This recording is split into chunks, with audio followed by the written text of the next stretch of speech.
morning, Umbe. Welcome to Morning Medley number 214. It's Thursday. It's the day before the production stream. Oh, man. I'm going to go ahead and get... hey, what's up, Brownstein? Wow, you're early. I'm going to go ahead and get Sound 214 out of the way, which is also an organ. This is a rock organ.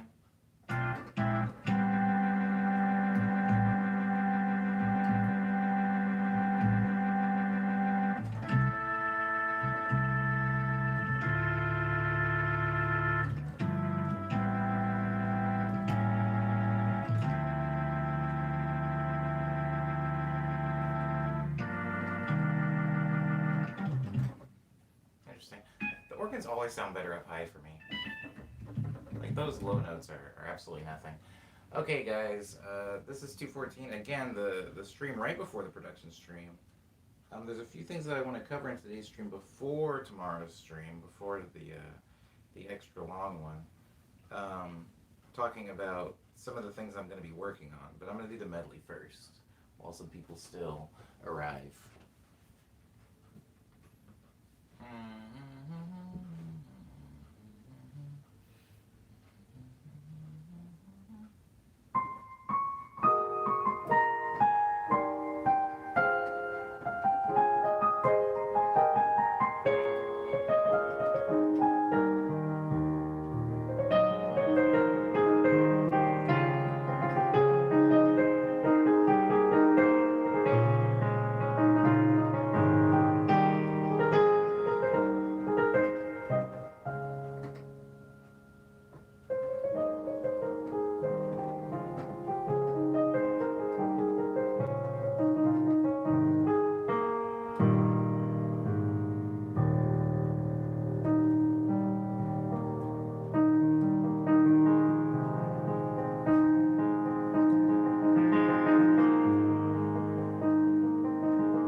What's wrong, Ava?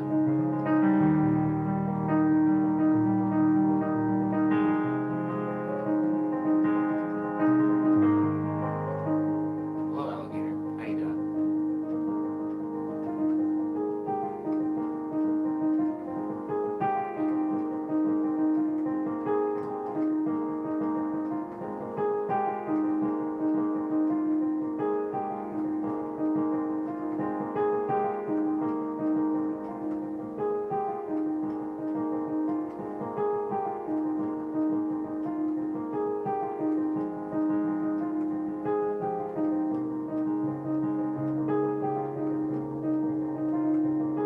I'm doing okay, alligator.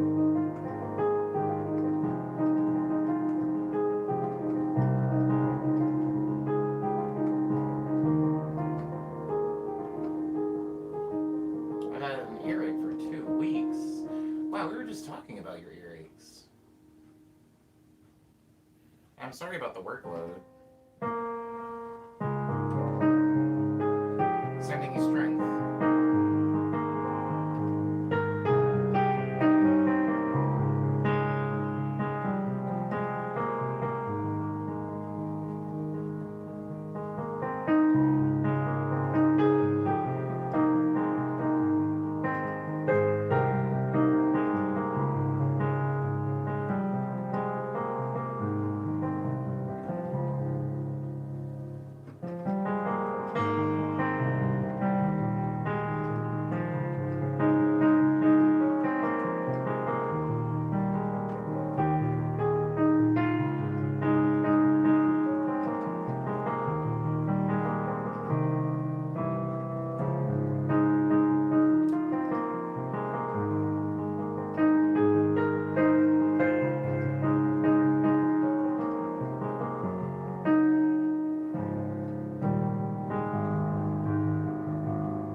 second song in the Quarantine series.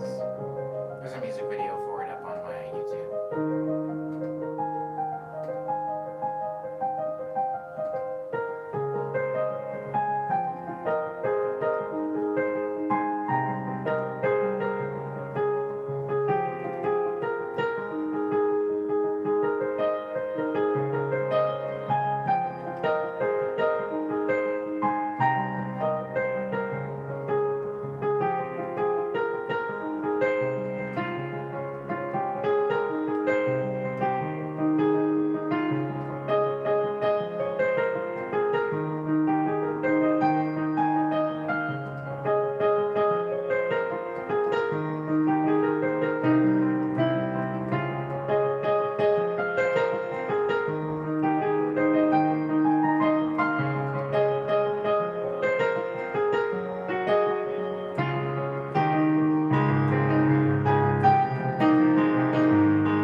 What are you talking about, Ava?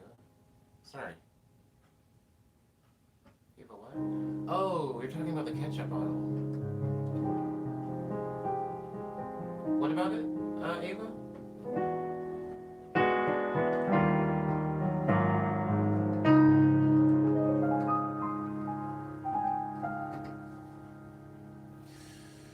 My older roommate left the condiments out in the living room constantly, so I have an immediate rage response to saying things out. Though I'm sure you'll put it away after this treat. You're talking about the ketchup bottle, Ava? Warm ketchup and warm barbecue sauce really yucks me out. Oh, I guess, Ava, some of my earliest memories of ketchup is ketchup packets and like ketchup like sitting at the table in a restaurant. So warm ketchup isn't like a weird thing to me. Usually, for me, a lot of times, even when I order like a burger or something like that, sometimes ketchup will already be on it, and it's like the burger's warm, so the ketchup isn't exactly cold. So room temperature. I mean, we're saying the word warm, but I'm gonna use the word room temperature from this point on. Room temperature ketchup doesn't bother me. So I'm okay. I'm okay. Um, I'm okay. I'm okay with it being room temperature.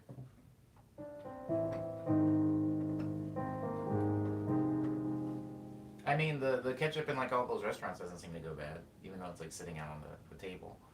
But I know that this isn't necessarily a thing spoiling and like going bad as much as it's like a preference. Some people just prefer for condiments to be cold, and I totally get that because there are some things that I put in the fridge that I know. Do I put anything in the fridge that I haven't seen other people? No, I guess I just put in the bare minimum in the fridge. Most things. Most things. Oh, eggs.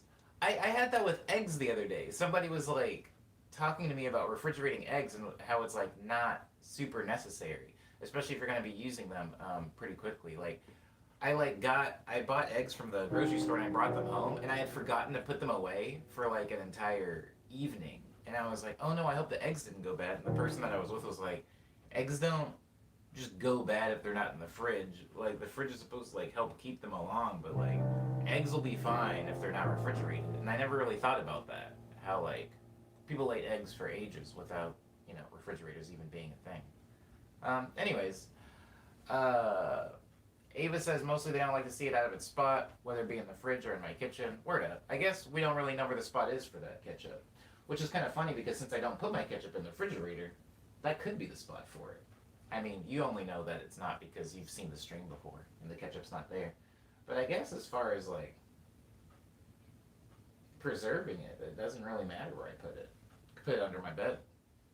There's a bottle of hot sauce over there on my desk, but that's actually where I keep my hot sauces. There are certain condiments that I actually keep in my room. Um, yeah, it's interesting.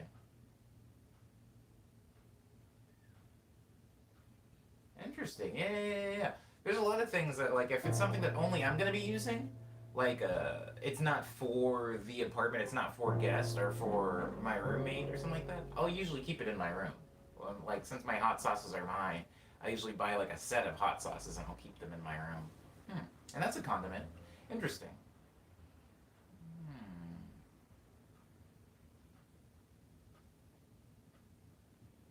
Now, leaving empty bottles places, Ava, is a little bit different, right? Because that's garbage. You're not going to use that again. So you're talking about somebody leaving empty bottles and like Mountain Dews and stuff like that around. That's not necessarily what I'm doing.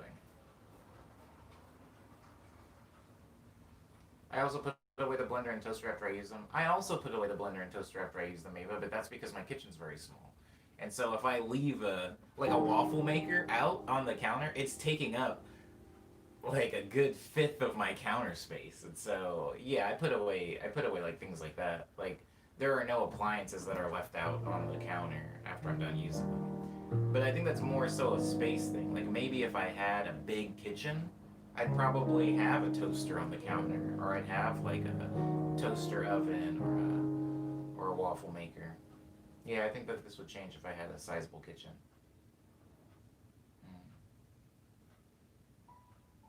Mm. I want to have my own place and buy a bunch of kitchen appliances, says Eddie. Ah, dream big, baby.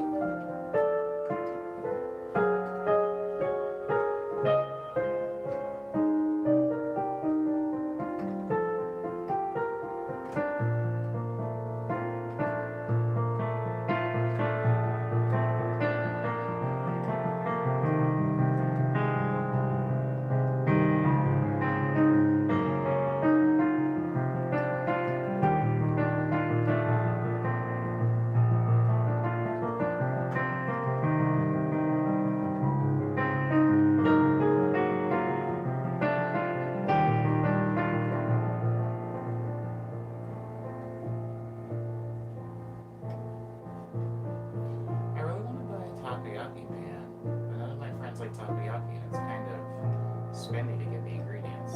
We were kind of talking about this yesterday, Ava. We were talking about culinary choices and how a lot of my choices are made because I'm cooking for one, and not necessarily all the time because it's something that I just want to eat at that time.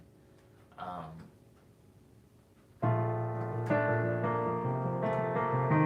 yeah.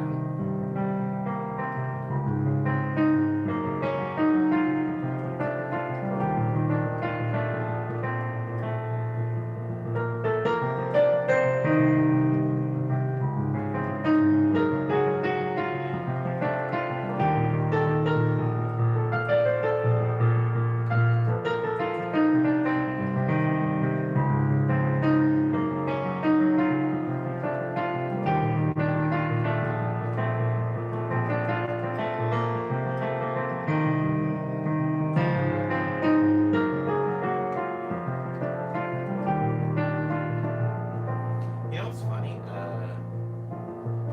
Eddie, you might never actually have to ask me to play this because since I play key lime so much, now it's kind of programmed into my head to once I play key lime through to turn around and play it backwards.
Yeah, same, Eddie. Right? It is very weird, the chord progression. Like here it's fine. That is still very omnipoint, and then here.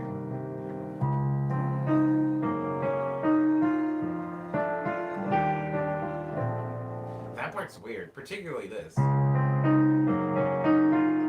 That's a weird. To me, I still feel the foreign quality of that.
I don't know what pan stalking is.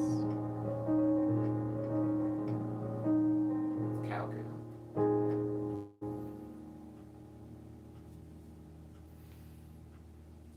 Eddie says I'm a slow cooker, rice cooker, a blender.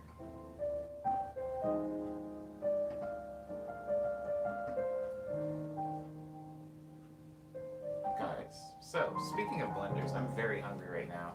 So the stream is going to be short today. The reason I don't have my smoothie is because, as some of you know, I did get a new blender. Good morning, Crow. I did get a new blender, but I have this weird habit of even after I get a new thing, I keep using the old thing until it just disintegrates, until I'm like, oh, this is over. And then I toss it out, and then I have a quick replacement. I do this with like appliances. I do it with clothing. Like I'll buy a pair of new shoes, but then I'll keep wearing my old shoes until they literally have holes in them, and then I'll swap them out for the new shoes. I do it with like things like toilet paper. You know, I might not be out of toilet paper yet, but I buy the new case just so I can do a quick swap once I'm out. And I've done that with the blender, and I was I was smart because yeah, I bought that blender 2 days ago. Today that blender just finally broke. However, all of the ingredients and everything was in there, and so instead of making a whole new thing, I didn't want to be late to the stream, so I started the stream without a smoothie. So a little hungry. So the stream probably is not going to go the full 2.5 3 hours today, but yeah. Rest in peace to my old blender. It was like a housewarming gift from my mom, and that was 5 years ago at least, almost 6 years ago now. So I did get some time out of it. I did get some time out of it. I wasn't exactly sure how long a blender lasts, but I looked up like on the NutriBullet site, and they said that if you take care of it, it can last anywhere from 5 to 7 years still at optimal conditions. But that thing has seen heavy use because during the House of Omni days, I was making smoothies for everyone. So I would say I was using that blender from 2015 to 2017. I was using that blender anywhere from like 4 to 5 times a day. So I feel like that the fact that I've gotten over 5 years out of it is is a miracle. So I'm gonna give it like a little funeral procession today, and then unbox the new baby.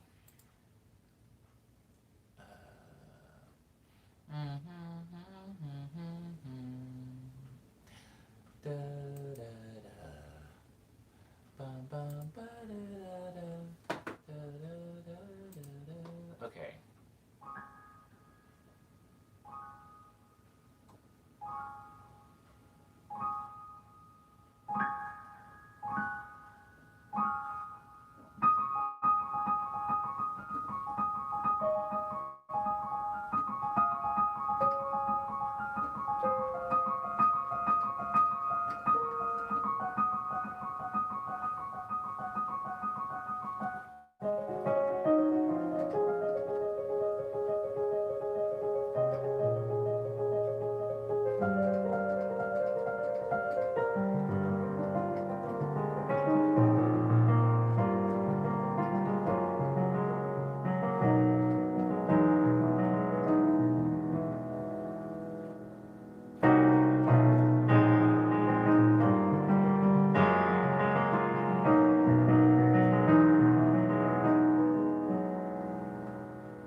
Oh,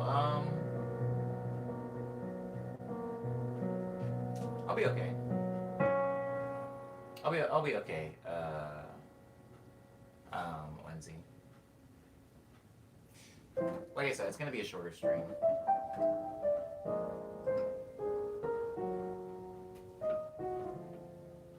If Cyber comes, I guess we can talk about Groundhog Day. I just didn't want to do it without Cyber because I knew Cyber said that. He said he had something he wanted to say about it too.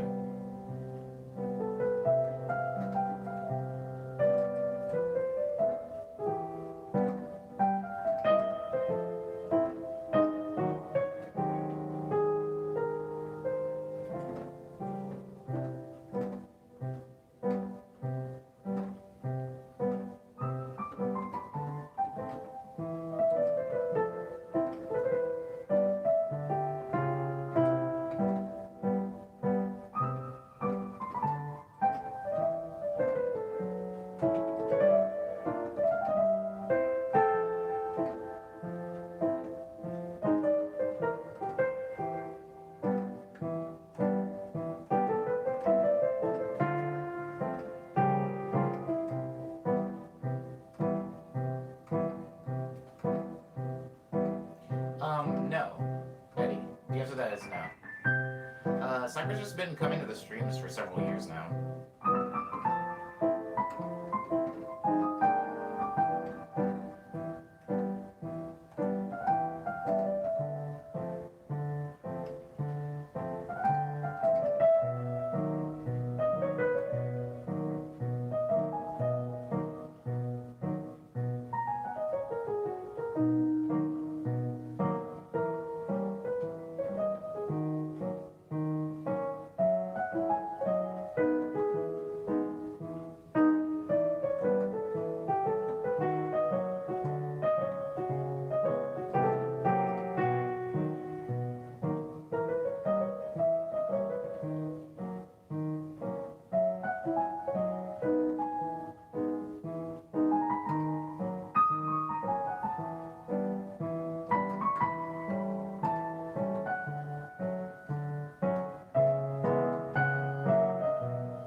good to hear, Eddie.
What kind of music are you making, Eddie?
what that is. Hopefully I don't forget that. There's always a tune in the improv that I'll like and then forget immediately. Eddie's talking about Metroidvania games. Good morning, Selena. Good morning. Good morning. Welcome to Morning Medley number 214. I'm awake, I'm alert, I'm a little hungry, but I'm active. My brain's still working. Is Cyber not here yet?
Oh, hey, what's up, Cyber?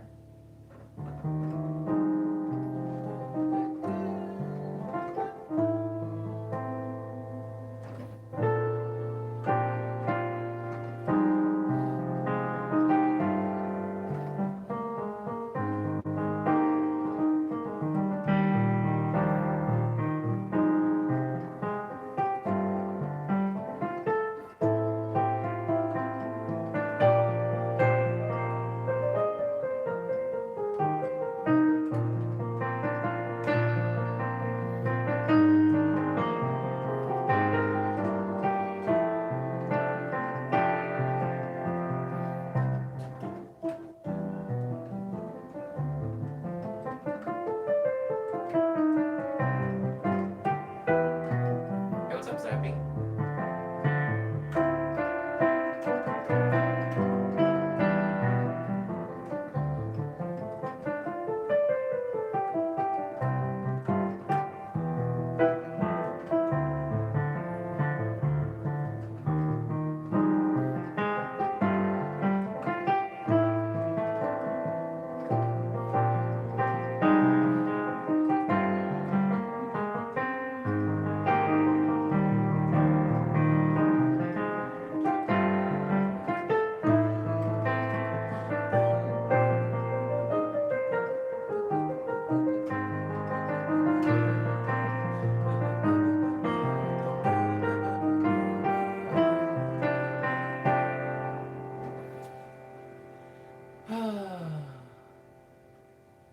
Interesting, Cyber. I wonder why today.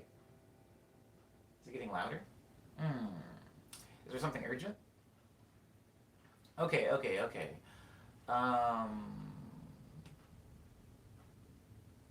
Ava was inspired by Louis Zong to do something. Yay! Yay, Louis. God, I haven't seen him in so long. I mean, I haven't seen anybody in so long.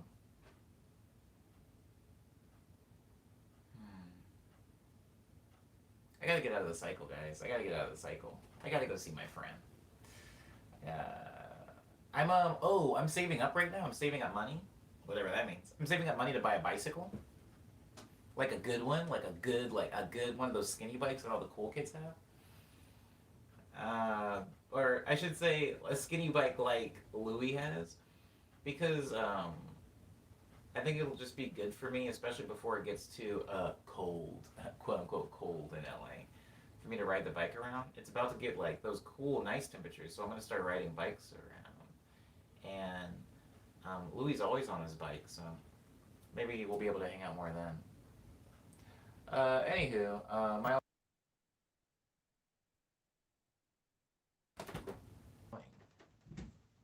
old bike got stolen. Oh, hi Daniel, welcome to the stream. Um, I'm glad that you have time to join the stream today, Daniel. By the way, thank you for making the time. 214. I did play it earlier, but Cyber wasn't here. It's like a rock organ. The organs, baby. They're always organs.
Yeah, it's not terrible, Cyber.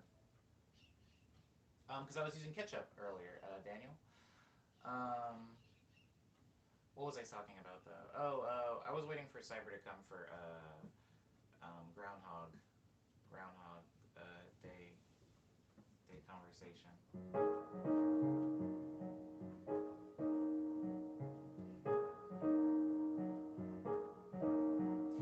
One of my biggest things about groundhog. Ooh, what is this?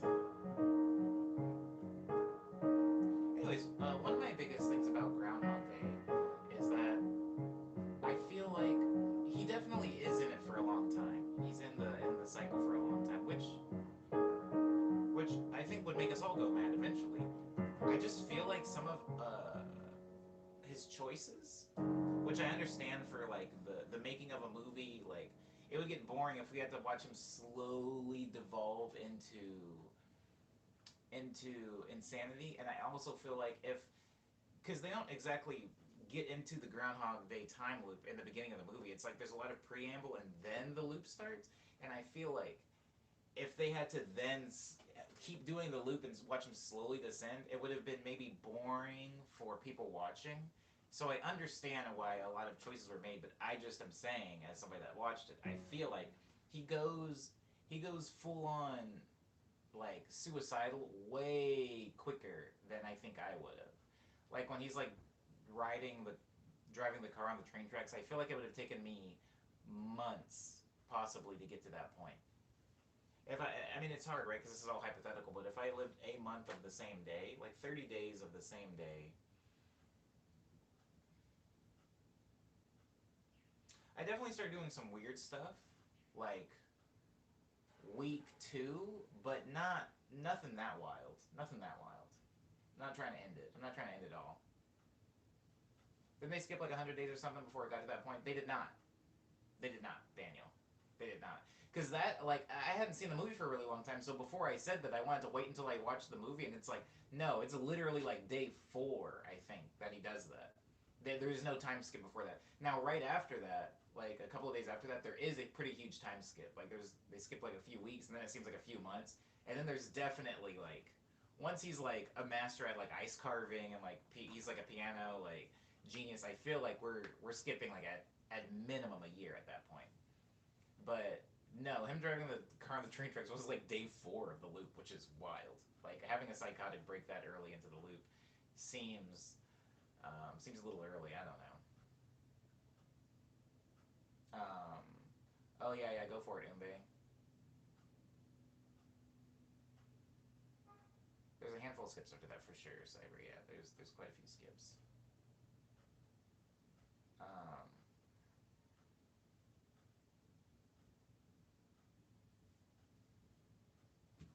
10 years, yeah, 10,000 years sounds a bit excessive. 10 years. I'm trying not to be like. I'm trying not to instill too much realism in Groundhog Day because it's a fantasy plot, right? It's a well, I don't know whose fantasy this is, but it's a fantasy plot. It's not real, so I'm trying not to poke holes where holes should be, but 10,000 years is wild. 10,000 years would have seen a very, very different Billy. I almost called him Billy Ray Cyrus. Very different Bill Murray. We got a very different Bill Murray than we did at. I don't know. I don't know. Okay, so there's this thing that's kind of unclear to me. There's this thing that's kind of unclear to me, right? Everybody. So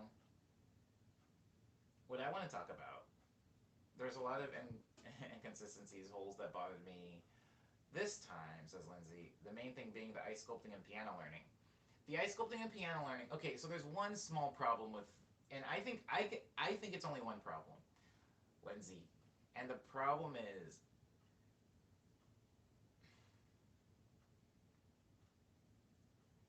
here's the problem.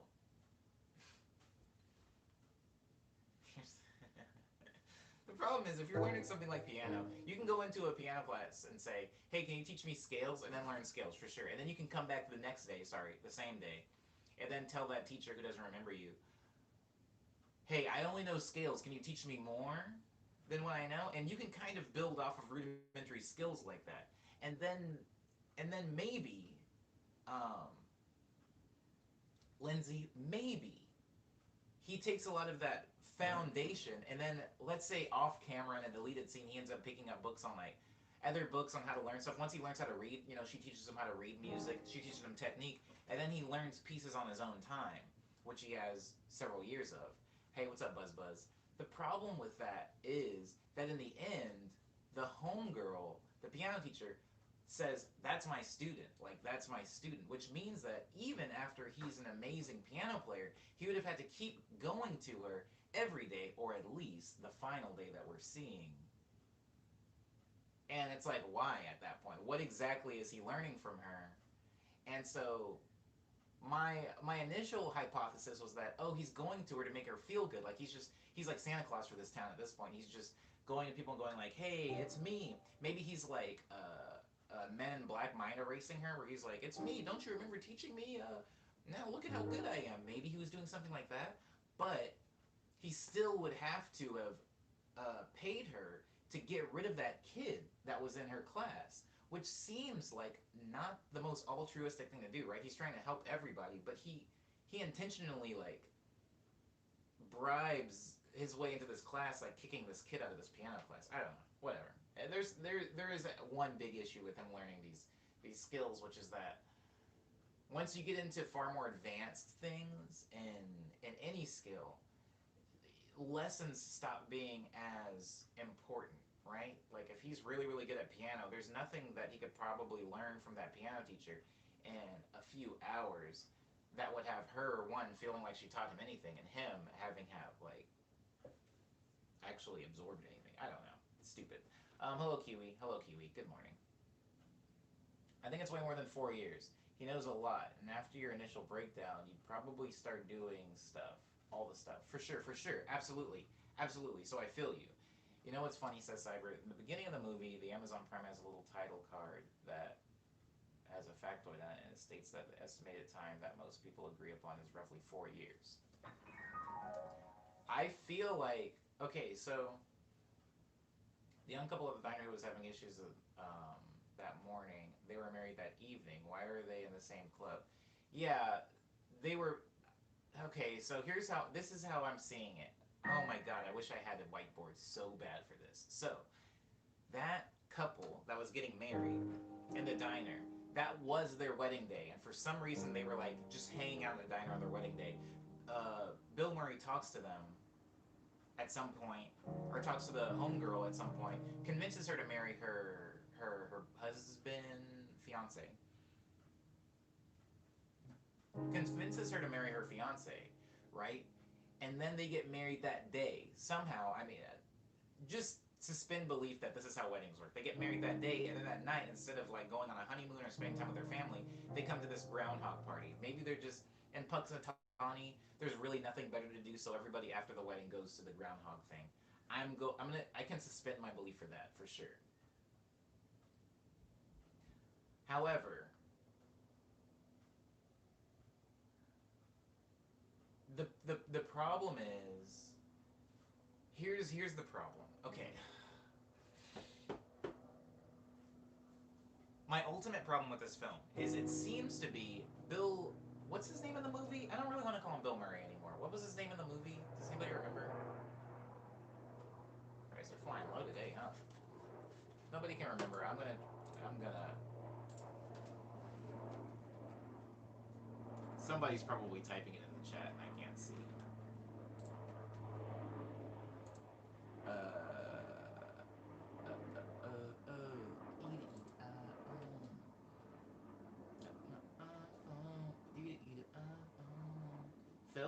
Phil? Phil Connors. That's right, because when somebody walks up to him, I thought they were saying Phil Collins. Okay, so,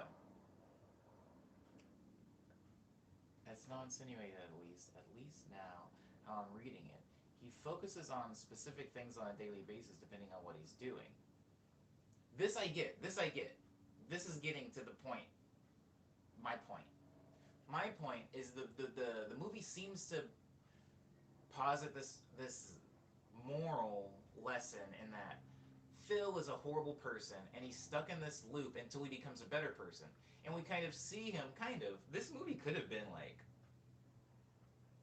I would have watched this movie as a series. If this was like an extended like Netflix series that was like 3 seasons, I would love to watch him gradually get there, but that's just me. So the things he seems to be put into this lesson where it's like, okay, you need to become a better person. I'm gonna let you out of this cycle, and I get that. I get that part of it. Make that actually makes sense. You're being punished. It's like a curse, right? It's like I don't know. He's being cursed. Become a better person. We'll let you out of the cycle. And he does a lot of things that even he thinks is making him a better person that aren't actually right. And then he sees, the fragility of human life after like homie dies, and so he's like, oh, I need to go about this differently. Now, when he catches the kid, right? He's like catching the kid. He's going around. He's helping all these people. He's stopping homie from stepping in the puddle. He's doing all kinds of things to help everybody around the town. He's become kind of this angel for a day. He's like saving the town for a day.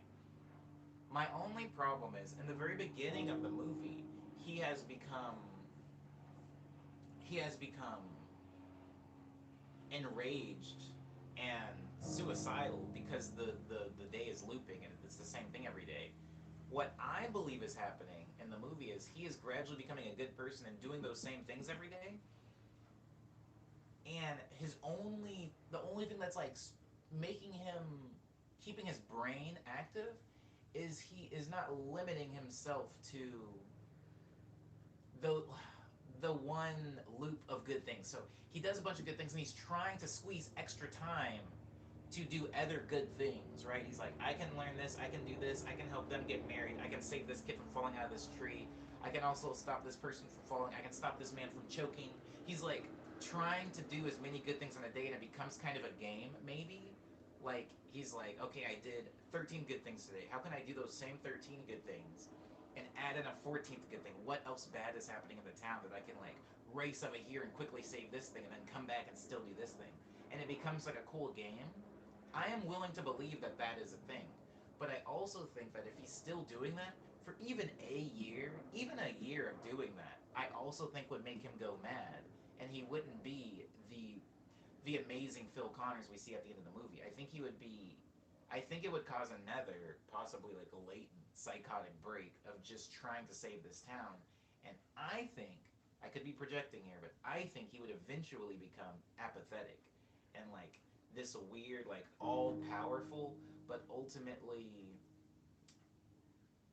um, uncaring and indifferent superpower in the town, where he would just be like, you know what, I saved this kid from falling out of this tree. 50 times already in a row, what's the point? Just let him fall out and die. I feel like he would get to that point instead of getting to the amazing Phil Connors point. And also, what what was it? Guys, what was it? Because it didn't even feel like him being a good person got him out of the loop, because he was doing good things and still stuck in the loop. What it feels like got him out of the loop was winning the heart of freaking Rita. So was that the whole moral of the movie, to just win over a woman and then he was going to get out? Because he wins over several other women. What's so special about Rita? Because he was a good guy. He was doing good things for the town anyway, far before he was able to get out of the loop. Was there some... What are we agreeing on? Are we agreeing that there was some kind of like unwritten number of good things he had to do in the day to unlock the escape? Or is it just Rita's heart that was like the key to getting out? Because I like the former more than the latter. The latter makes me mad. The fact that Rita changed her whole perception of her coworker, who she's known for months minimum, is unbelievable. I, I've known people to do this. I've, I've known people to... Oh, I'm pretty sure you have too, Lindsay. I think it's believable, but it's not cool. I've definitely known people to like just straight up hate somebody that I was friends with for a really long time, and then I'll just all of a sudden they're hooking up and they're just like, oh, I was actually wrong. I like talked to them for a while. Turns out they're like pretty dope. I'm like, what? What are you talking about? We've only been at this show for like 3 hours. Where are you going? So I've seen people do that. I don't like it, and I think that it's unreasonable, but I do think it happens. I think it has happened. I have seen this happen. Keep in mind, the ending sequence was quite literally 5 minutes. Of an hour and 40-minute long movie. That's actually a pretty good point, Cyber. Mm. Buzz Buzz says Rita is the key, and he just had to figure that out. Also, Buzz Buzz has never seen the movie. Um,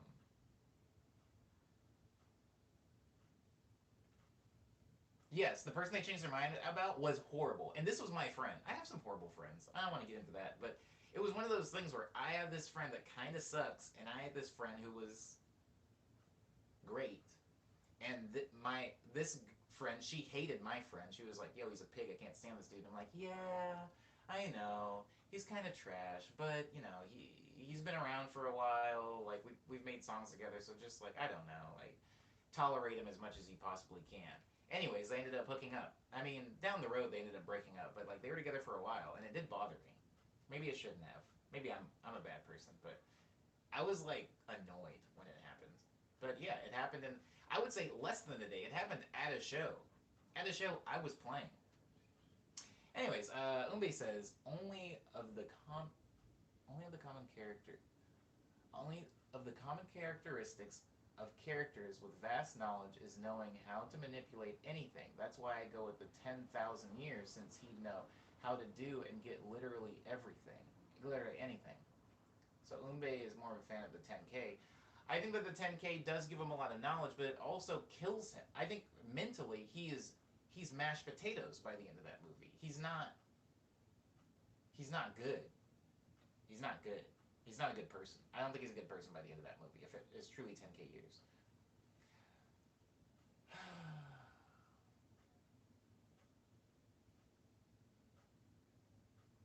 I'm curious how Phil will handle the rest of his life. Yeah, yeah, yeah, yeah, yeah, yeah. I think, hold on. There's so much. Keep in mind, Rita didn't have sex with Phil. Yes, this is true. On the last go-round. That's important. He learned that the hookup isn't what matters. Yes. It's not the hookup, it's winning her heart. I feel like winning her heart was the whole thing. The connection that he catered us. Yeah, yeah, for 4 years or however many years. The connection, but then that posits that Rita is the key to get out of the time loop, and I would say, but if he dies as an ant, or does he restart the day? He restarts the day. He can't kill himself. Buzz Buzz. He tries several times to just kill himself, and it never works. Um, but the thing is, if this is true, Rita's. I feel like it's Rita. No, sorry. Okay, so Rita's the key. We all agree that Rita is the key. I think who's doing this? It's not the groundhog. Who's doing this to him? Who wants him to be with Rita? That I'm asking too big of a question. That doesn't matter. Who cares who's doing this to him? Somebody wants him to win over the heart of Rita so badly that they have put a spell on him and trapped him in a time, like a weird temporal loop thing. Umbe says, I'd say that at the end of the movie, Phil is kind of broken. He just regains a little sanity, realizing the loop is over. Oh, interesting. Rita is the key, Lindsay. Rita is the key. Rita is 100% the key. Yes, Rita is the key. Yes, Rita's the key. Yes, absolutely 100% Rita is the key. Because in the final sequence that we watch, Phil is not surprised by anything that's going on around him. Like, the people that are coming up to him, like, thank you for saving my marriage. Thank you for saving my husband from choking. All of those people, everybody, he's like, yeah, I do this all the time. I do this every day. Rita is the only thing that's like new in that loop that's happening. Him like taking her back to like them falling asleep. Like that's the only thing that's like he was like, oh cool, it's a new day now. I would say that Rita is the variable there. Everything else is the control group at that point. He already saved dude from choking. He already did a lot of these things. Buzz Buzz says Groundhog is secretly the Cupid. Um, I mean, crazier things happen in this movie.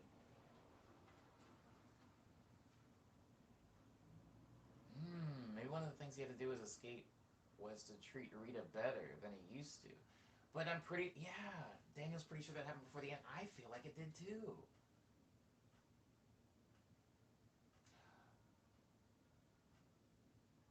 Good morning, Liana. Okay, alright. I find the movie is more fantasy than sci-fi since it's clear some entity wants him to match up with Rita. I agree with this, Bombay. I feel like it's Rita. I feel like Rita is the key. I feel like Rita's the key. I can be proven wrong. I'm not going to die on that hill. But I'm just saying, it feels like all of the other good acts that he's doing feel like a routine. Like he's gone through them before. There's some repetition there. Rita is the only thing that seems like it's changing all the time. Like he was trying to woo her, then he's trying to do this with her, he's trying to do that with her. Um, he does a lot of like self improvement. Even the whole piano thing, like ice sculpting. He's like learning how to do all these things by repetition. The Rita thing keeps changing, even when he goes through. Um, Maybe his motives changing for Rita. I just feel like it's Rita. I feel like it's Rita. Goodbye, Buzz Buzz. Thank you for being in the stream. Hopefully, you can make time for tomorrow's stream. Also, it should be fun. She said to him, she owned him now, and I feel like the only escape was being on her. Oh my god.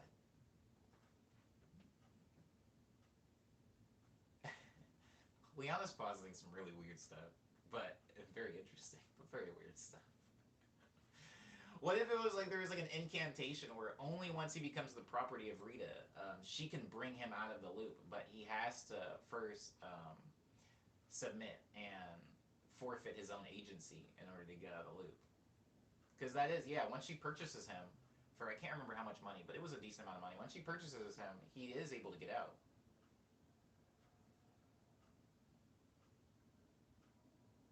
Hmm. I like the concept of a person becoming a sort of god from years and years of experience, so I love the movie a ton. It is good. I do like this movie. I do like this movie. There are things about it, as there are about every movie that bother me, but I do like it. It's not that we're considering the movies about time loops. Yeah, yeah, yeah, for sure, for sure. $368 and some amount of cents. I think Rita is more of a representation of him finally giving up on her as his ultimate goal. Mm. Oh, okay, okay, okay, okay, okay. That's actually a good point. Okay, so once he gives up on Rita and instead he's focusing on the other towns members, Rita kind of falls into his lap. That is true. The final run, it does seem like Rita is more the trophy for saving Punxsutawney than she is his goal. Yeah, she kind of turns into a trophy at that point. In fact, she loses some humanity as the movie goes along. She starts the movie as like a full realized character, and then she kind of she does kind of get minimized into being a reward for him becoming a better person. Hmm. Why did it take him becoming Jesus for her to fall in love with him, though? Because she's stupid? Sorry. She's not stupid. Because because I feel like by that point in the movie, all of her personality had gotten erased away. He manipulates a lot of people in that movie. So here's the problem. Here's the problem. And maybe this is me showing a little bit of my own hand. I do think if I was stuck in a time loop for what they say 4 years, am I becoming a little bit manipulative? Yes, 100%. So although that was gross to see him do pretty early in the loop, I think he does it on like day 3. He like hooks up with Nancy or something like that. Anyways, I'm probably not doing it that early, but yeah, if I'm stuck in a time loop for that long, I'm definitely trying to kill myself at some point. I'm definitely becoming a little bit manipulative, and I'm probably hitting somebody. I'm probably starting a fight with somebody. If I know that like the time is just going to reset, I'm probably going to somebody that I have some issues with, and I'm probably like giving them a full like I'm giving them like a full street style beatdown. Cause like whatever, nobody's gonna remember. Um, y'all are haters. Rita is a total catch. Says Lindsay. I disagree. I think Rita's garbage, but I think Rita is cool. She's a cool human being, but everything he's when he's talking to her, everything she's saying, me personally, like the whole like drinking to world peace, all of the stuff she's talking about is just like, ugh, what a not great time for me. I don't want to be anywhere around her. I don't want to be anywhere around Rita. But to Rita's defense, I don't really want to be around anyone in this movie except for Ned. Um, Ned's hilarious. I like Ned. Cyber says, I mean, the intent was probably to show that enough time had passed that Phil felt that being helpful was the way to go, knowing that he wouldn't actually get anything in return. Yes, he had given up on any type of rewards. He just wanted to be a good person. After being an awful person, I do want to point out that he was trash in the loop for quite a while. I do think that he had I do think that he had sex with every woman in that town. At least every one that he was attracted to. I do think that that happened. Because in that scene where he hooks up with Nancy, and then the next one where he's like on a date with so and so, they're like dressed up and Nancy walks by. I was like, oh, he's like going through the women. So I do think that he had a lot longer of time of being like absolute garbage, like God, and then he got bored, and then he started being good. Because it just makes you feel better. I think we can all agree with that, right? Um, but yeah, boy, the keeper of the hog.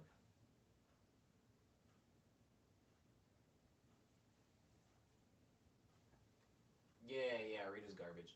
But I do. Here's what I feel. I feel like we've all talked about Oh, how did you get in here? Yo, flies are getting like really smart. Anyways, what was I saying? Okay, we've talked about what happens in the loop. I feel like we can move on from what happens in the loop. What I want to talk about is post loop hypothesis. A lot of people during the movie, while we were watching the movie, there was quite a few people that were like, "Yo, he has like the wildest life insurance policy now." Because in the final loop, he does buy all of the policies from Ned. So that's one thing that's like, oh, his post loop life is going to be very expensive because he needs to cancel a lot of that life insurance. But also, his his um his brain, I think I think he's going to feel very weak for a while because he doesn't know anything anymore. I think he's gotten so used to the predictability of the loop that going into areas of life that are unpredictable, while initially might be very exciting for him because he's finally escaped, I think it would be scary because now he doesn't really know what's going to happen when he says whatever, to so and so. He could say something to Rita, and now it's like, I have no idea how she's going to react to this. Aren't they moving in together by the end of the movie? I think they were moving in together.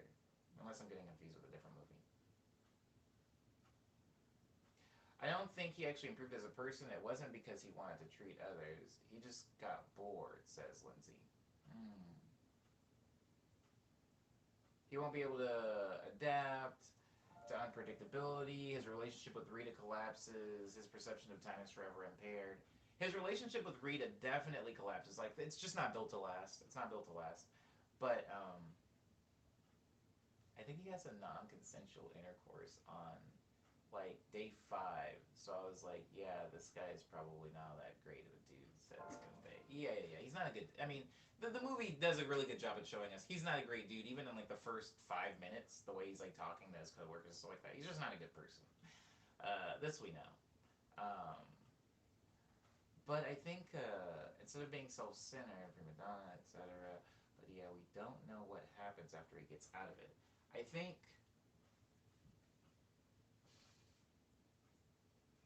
obviously his relationship falls apart, right? We know this much, but I think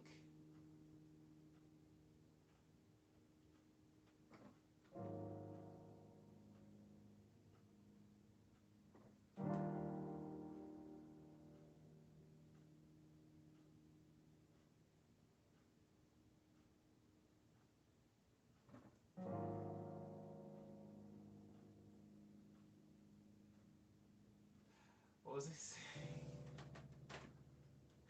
What was I saying? Oh man, it moves in together after one night. I hate that. Well, that was unnecessary. That could have been deleted, and they still could have shown that they were getting along.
I think it's funny, says Lindsay, because when I saw this years ago, I remember thinking, man, this guy is a jerk, but I'm still rooting for him.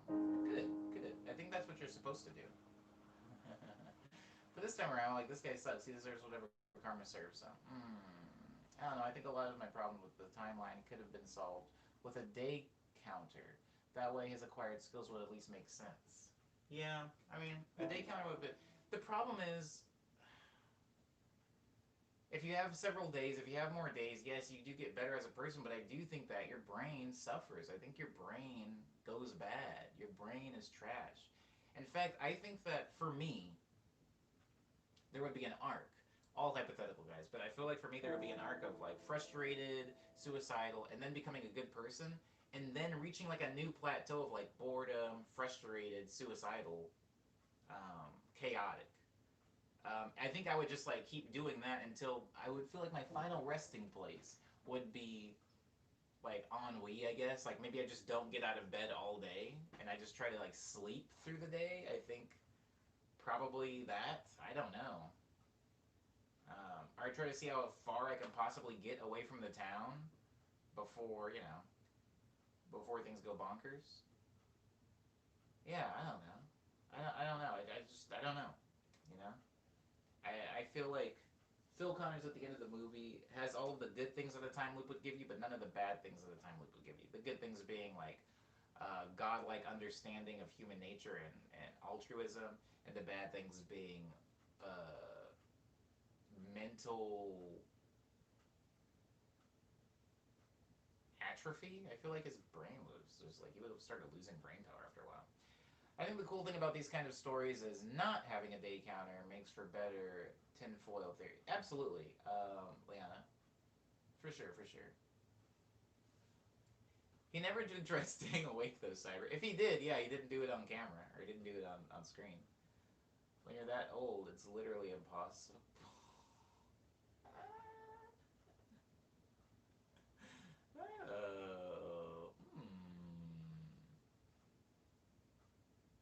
I think it's better left ambiguous since holes open up when you try to explain math. Absolutely. I'm actually fine with the whole of the explanation of the Groundhog Day loop. The only hole I am uncomfortable with, I guess, is the whole of him learning the skills, um, and the whole with his kind of immediate switch to him being like selfish to selfless. I know that it happened gradually over years, possibly, but in the movie, it kind of showed it to be like he was like, you know what, I'm gonna be good, kind of, and it felt weird to me, especially if he's being good and whatever, whatever. We said this already. He tries to leave the town, though, if I'm not mistaken, though, and I think it was implied that he just resets. I can't remember if that happened. I guess if that does happen, I just forgot. Hi, Omni, jumping in and jumping out immediately. Just to wish you chat a wonderful day. Have a good day, guys. Bye. Bye, Usky. Thanks for coming into the stream for even a moment.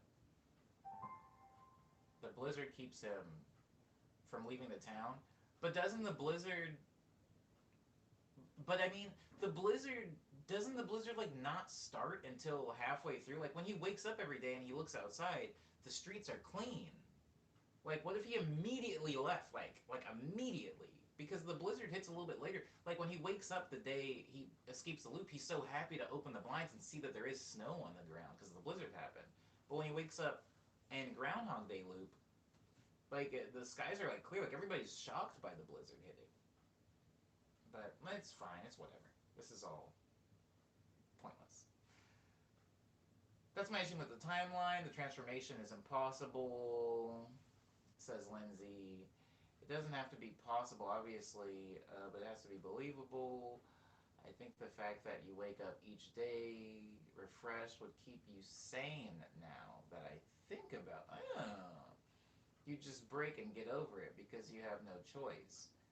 But I think I definitely hear where you're coming from, but I think that he does carry his emotions on from day to day, and we see that because he tries to kill himself several times. After he commits suicide and wakes up the next day, he doesn't like go like, oh, let me just try a different tactic. He literally, I mean, he does try a different tactic. He tries to kill himself several times. So it's like we've seen his like mental and emotional state carry over from days, and so it's like if you're going crazy, I feel like that would also carry over for at least a few months. Um, like I do think that we skipped over him trying to tell other people. I think that the way my brain will work is I was like, what is the key? Maybe I have to talk to a specific person. I think I would have told everybody about the time loop. Each different day, like going to a different stranger and just like, yo, I'm stuck in a time loop. You know how to get out of this? Like everybody would just think I was crazy, I guess. I don't know. I think we skipped over a lot of things he must have tried. Um, wouldn't Blizzard only block one direction, says Daniel. uh, I mean, assumingly, yeah, if it's approaching. Assuming it didn't just spawn on top of their town. Um, I'm confused why he would want to stay in that town. Yeah, I mean, I just feel like I would try to escape. I also feel like I would be looking for like a secret to get out of the time loop. I also, um, I also feel like we're skipping over because his body resets, right? Like he can eat whatever he wants. He can, he can kill himself. He can rob a bank. He can dress in like fancy clothes. He can do whatever he wants in that day. And I do think that I think that his final resting place, when he's bored, his final resting place seems to be altruism. And I think that that is, I mean, there's no way to really like do an experiment to find this, but I just don't believe that that is the final resting place of somebody's mental state. I feel like apathy would be the final resting place. I think that people would eventually get to a place where they would just go, you know what, I've saved this kid a million times. He's gonna keep falling every day. I'm just no longer going down this street. Let him fall. I think that you would eventually get to that. Something I always think about is the Watchers. This is nerdy. I'm sorry. I apologize to Lindsay because this is a Marvel reference, but there's like these characters called the Watchers in Marvel comics, and they're kind of like these all-powerful beings, and they're called the Watchers because they literally don't do anything. They just watch things happen. Like they could stop anything. They could like stop Galactus. They could stop Thanos. They can stop anything, and they kind of just chill for the most part. They just observe. And I feel like it's because they're like these timeless beings that they exist forever. They were there at the beginning. They're gonna be there until whenever the end is, and they just are like, you know, whatever. And so I feel like he would become like that. If he had been in there for years and years, I feel like he would just become this thing where he's like, you know what, I could save their wedding, but you know what, maybe they don't need to be getting married in the first place. If they're having issues, maybe that's fine. I'm gonna I'm gonna chill here. Maybe I don't need to out this gay server that's working in this restaurant. Maybe I can just chill and watch the world unfold in this stupid loop. I think that that would be the final resting place and not one of altruism, but maybe that's me being pessimistic. I don't know. Okay, Ome says he probably doesn't care a lot about things us mortals would at that point. He's bit of boredom 10 times over and no longer cares how I see it. Oh, yeah. I'll say, if I wrote the movie, at the end, he'd reject Rita and just become a wise old recluse, rejecting his humanity. Ugh, that would be beautiful. That would be so good. But you know, Umbe, that me and you would like that, but the people that have, celebrated this movie as like one of the greats, I feel like most people would have hated that ending. But I would love, because like in the end, I wouldn't even want to be with Rita. I basically lived with Rita for years at that point. I've been around her so much. I've data mined her. I know everything about her past, everything about her family, all of her likes and dislikes and her hopes and dreams. At this point, I'm just bored of Rita. I wouldn't want Rita. But yeah, I mean for people to like the movie, I feel like people need to see those two hook up at the end. So I agree with you, Umbe. Um,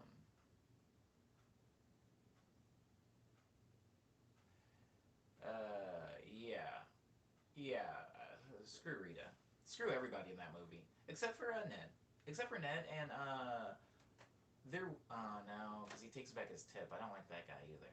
I guess Liana was right. The groundhog keeper, the keeper of the hog, seems to be the only good person. Because if we're judging Ned, Ned is very annoying.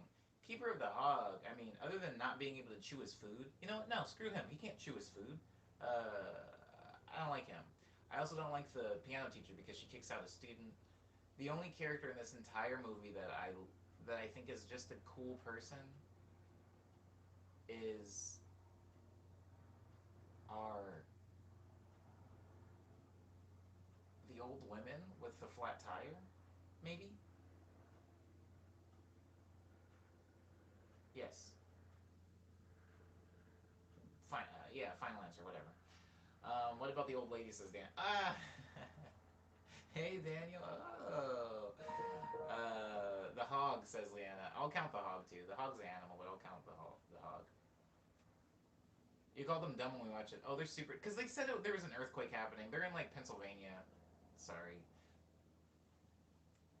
They are stupid. They are stupid. They're very dumb. But they're not bad people. They're not. I don't dislike them. I just think they're dumb. Lots of lovable dumb people. The hog didn't deserve to be driven off a cliff and destroyed in a blazing explosion. I think that that was probably one of the funnier parts of the movie. And I know the implications of animal cruelty. It sucks, right? a bit of a peek into my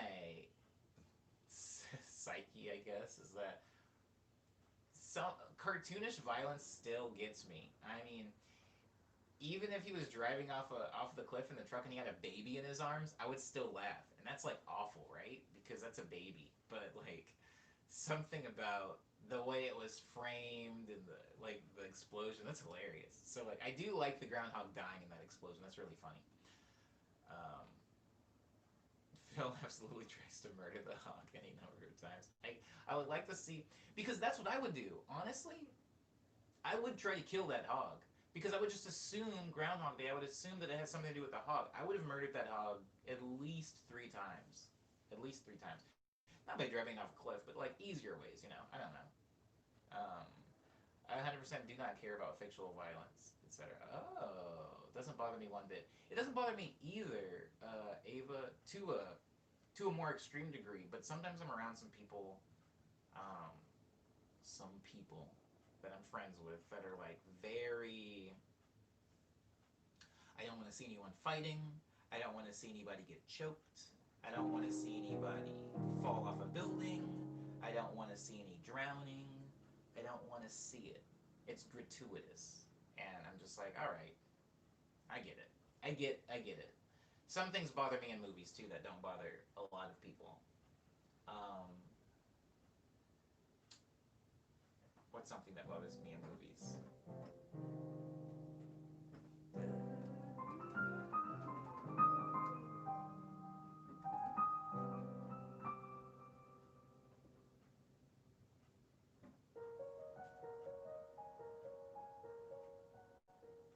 You start like scalping people. Jesus Christ, Lindsay.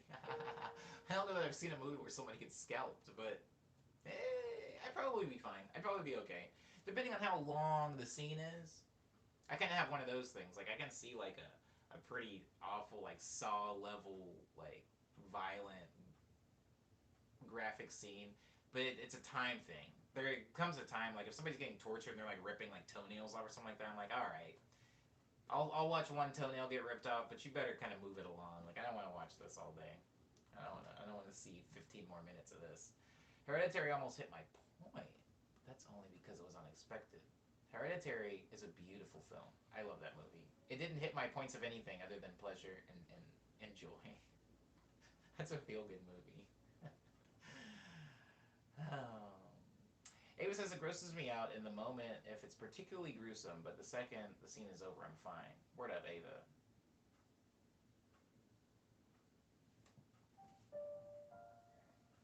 Someone had me watch a Kung Fu movie and there was like a fighting, only stabbing and slicing next. It was horrible. See, that wouldn't bother me. That's chill. Slice it up, baby. I'm cool. But once things get more into like gratuitous violence, fine. I'm cool. Slice them up, dice them, stab them, punch them, crush them, crumble them, throw them off a cliff. Torture stuff is like I'm a little bit like it just can't last very long.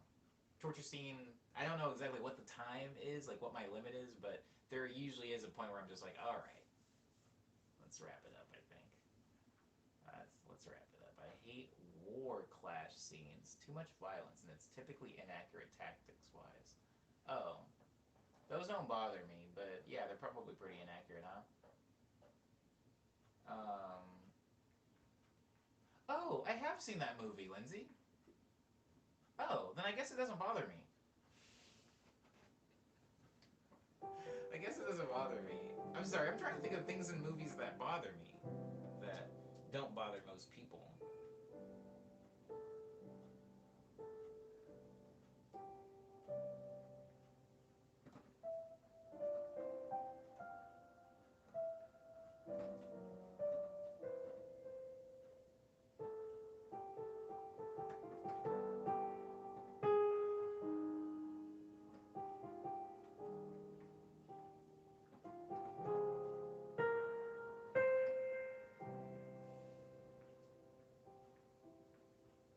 This is hard. I'm actually very, very difficult to like upset in a movie. It's very hard to upset me in a movie. Now, there's a lot of movies that I just find uninteresting, but being upset by a movie is pretty hard. Hey, what's up, Rohan? Welcome back. Welcome back. I won't say the movie because slight spoiler, but the guy has a big cut in his hand and falls on top of a corpse, putting his injured hand through it. Oh, Jesus Christ. Because the scene at the end with the girl is half naked blood. Jesus, what are we even talking about? Oh, Texas Chainsaw Massacre. I know exactly what scene you're talking about, Eddie, and me and my friends started laughing watching that movie because we were just because it does get old and it almost encroaches on like comedy. It almost encroaches on like, yo, this poor actor, like really having around like limping around. It was pretty wild, but we did laugh at that. The majority of raid was slicing, stabbing, and shooting with a dash of kung fu. This is what I like. Umbe, give me some of that. I think the disturbing thing is seeing that people actually suffer, says Daniel, not just the blood and stuff. Interesting. Yeah, if they're a good actor, right? Because there's a really thin line between somebody suffering and me being disturbed, and somebody suffering and me being amused. I'm gonna put that on the actor and not on me being like sadistic or anything like that. I watch Jeepers Creepers as comedy. Well, that movie just is comedy. Uh, I should have never mentioned scalping. Now we're in a gore rabbit hole. Well, I'm still trying to think of something I don't like in movies, or something that upsets me when I see it in movies, and most people are like cool with.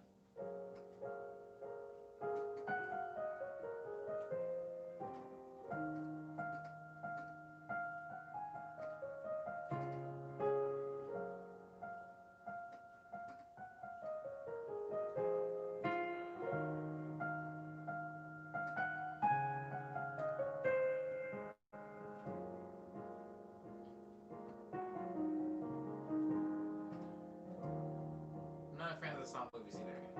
They're mad boring to me. I also find them boring. I really want to see Omni's impression of the Raid now. He'd probably love it. I know I would love it. So many people have recommended that movie to me, and I actually was at a party and we almost watched the Raid, but the couple whose apartment I was at like started getting into an argument, and my homie was like, "Yo, I'm gonna put on the Raid," and I'm like, "Yo, like." Homie's like, girl is screaming at him. I think I'm gonna go home. And he was like, "Oh, they always do that. It'll be fine." I'm like, I'll come back over when this isn't happening. Turns out that's always happening. So I never got to see the Raid, but I do want to see it. I do want to see it really badly. It does seem like something that would be right up my alley. I'm completely desensitized. My friends in college had a game where we'd find the most heinous stuff and show it to each other. I would say that I'm pretty desensitized as well. I'm not even talking about violence, I'm talking about things that upset me in movies because that's not going to do it.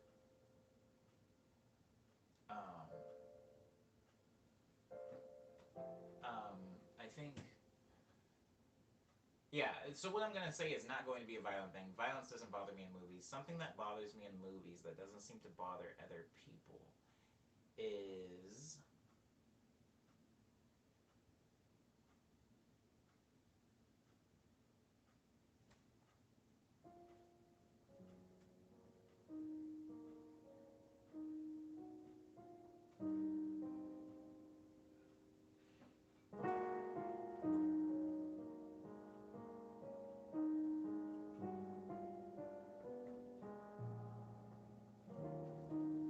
I just said, Rohan, it's not violence. Not violence. Violence doesn't bother me in movies. Um,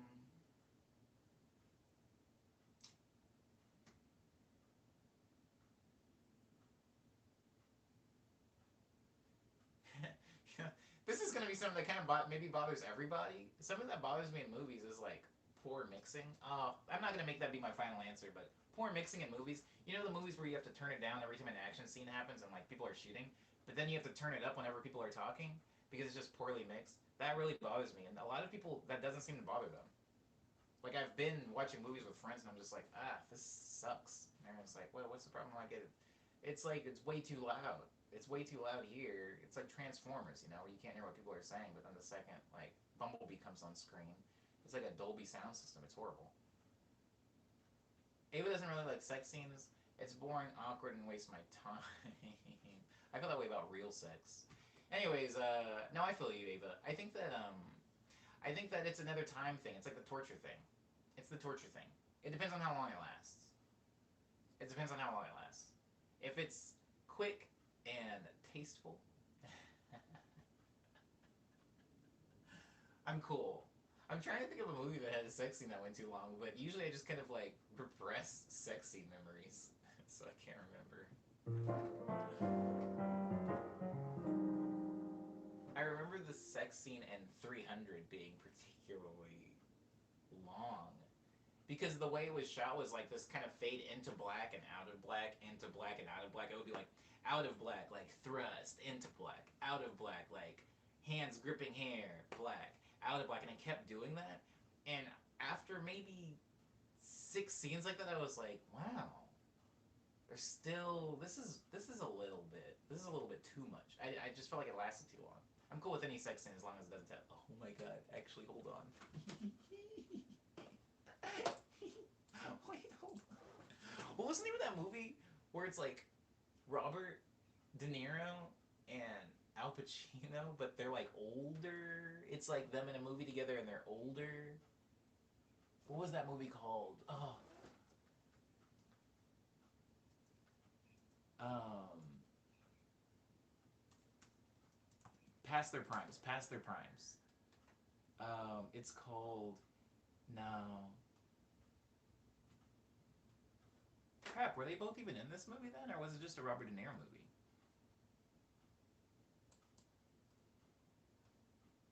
Why can't I find just a dope list? Blah blah blah blah blah blah. Hold on.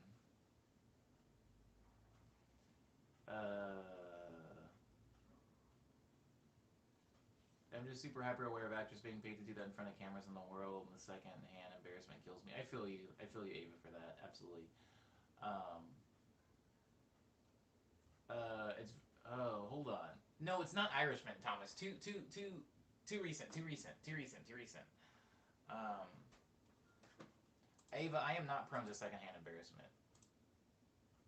The only thing that has ever even tickled my secondhand embarrassment was watching the show Nathan For You, and I enjoyed it. It didn't bother me. Secondhand embarrassment, when it's in media, is something that I can like actually enjoy, as long as it's not happening in front of me, like in real life.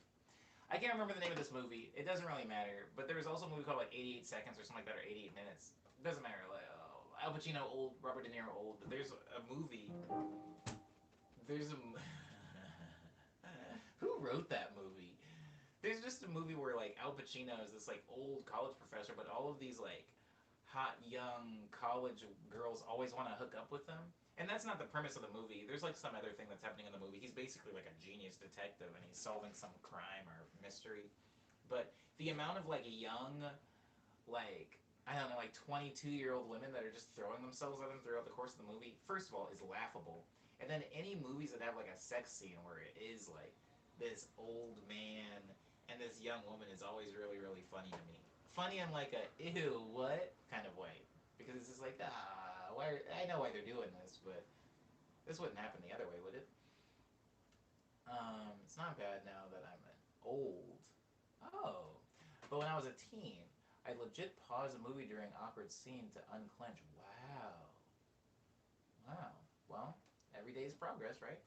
Daniel says, I don't know if it's classified as secondhand embarrassment, but the Miss Doubtfire killed me. It was so hard to watch. I don't know if that qualifies as secondhand embarrassment either, but yeah, usually when my friends, because I have some friends that are prone to secondhand embarrassment that like can't watch things like, they can't watch The Office or they can't watch like what's that other show? Coupling. Have you ever seen the movie Coupling? I mean the TV show Coupling. I just yeah, that doesn't bother me. Secondhand embarrassment is hilarious to me. Like I just laugh. I don't know, embarrassing scenarios.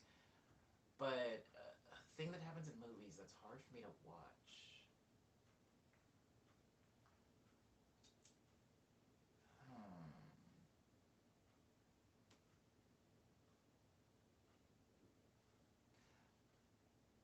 They keep going with confidence. I hate that. I hate that so much. That's funny, Ava. Me and Ava are very, very similar in a lot of ways. But this is one way that we are exactly the opposite. I I swim in that emotion, Ava.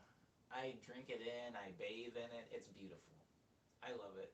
I love it when I'm at a show I love it when I'm playing a show and like maybe the opener or heck it could even be the headliner is doing that thing.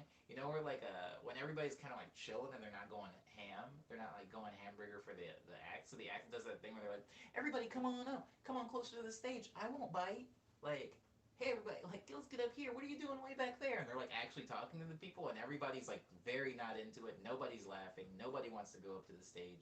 But everybody's like, come on closer. I want you to fill in this whole area right here. Like everybody that does those, I'm like, I love that. I love that. So secondhand embarrassment is so cool. Um, I like it.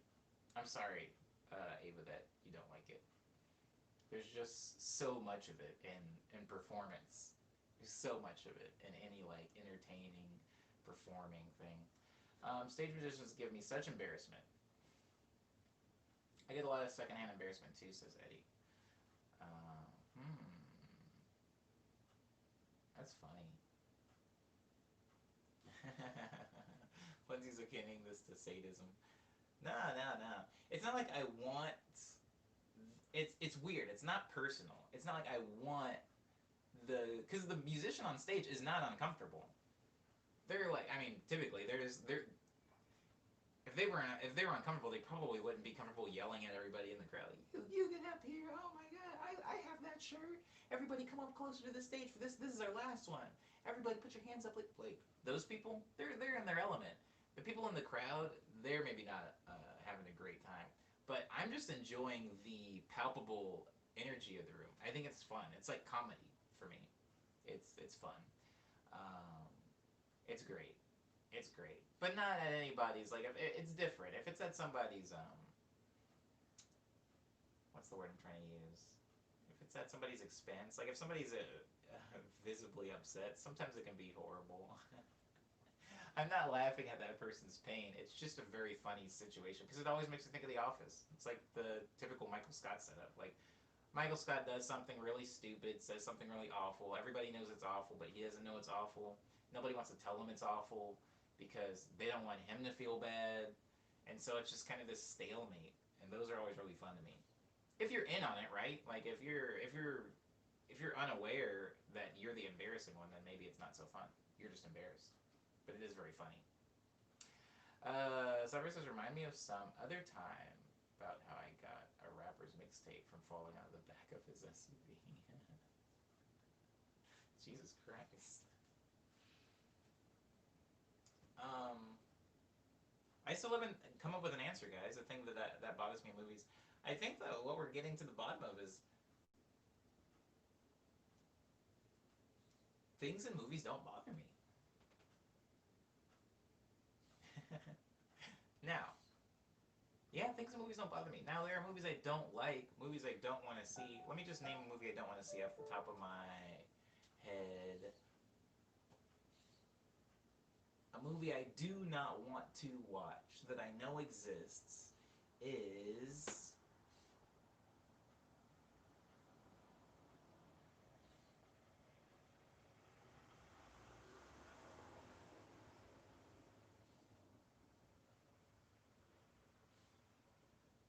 the Dora the Explorer movie, the live action Dora the Explorer movie. I don't want to watch that. I feel like that's an easy answer because that's more so marketed to children. So a movie that's marketed towards adults that I do not want to see is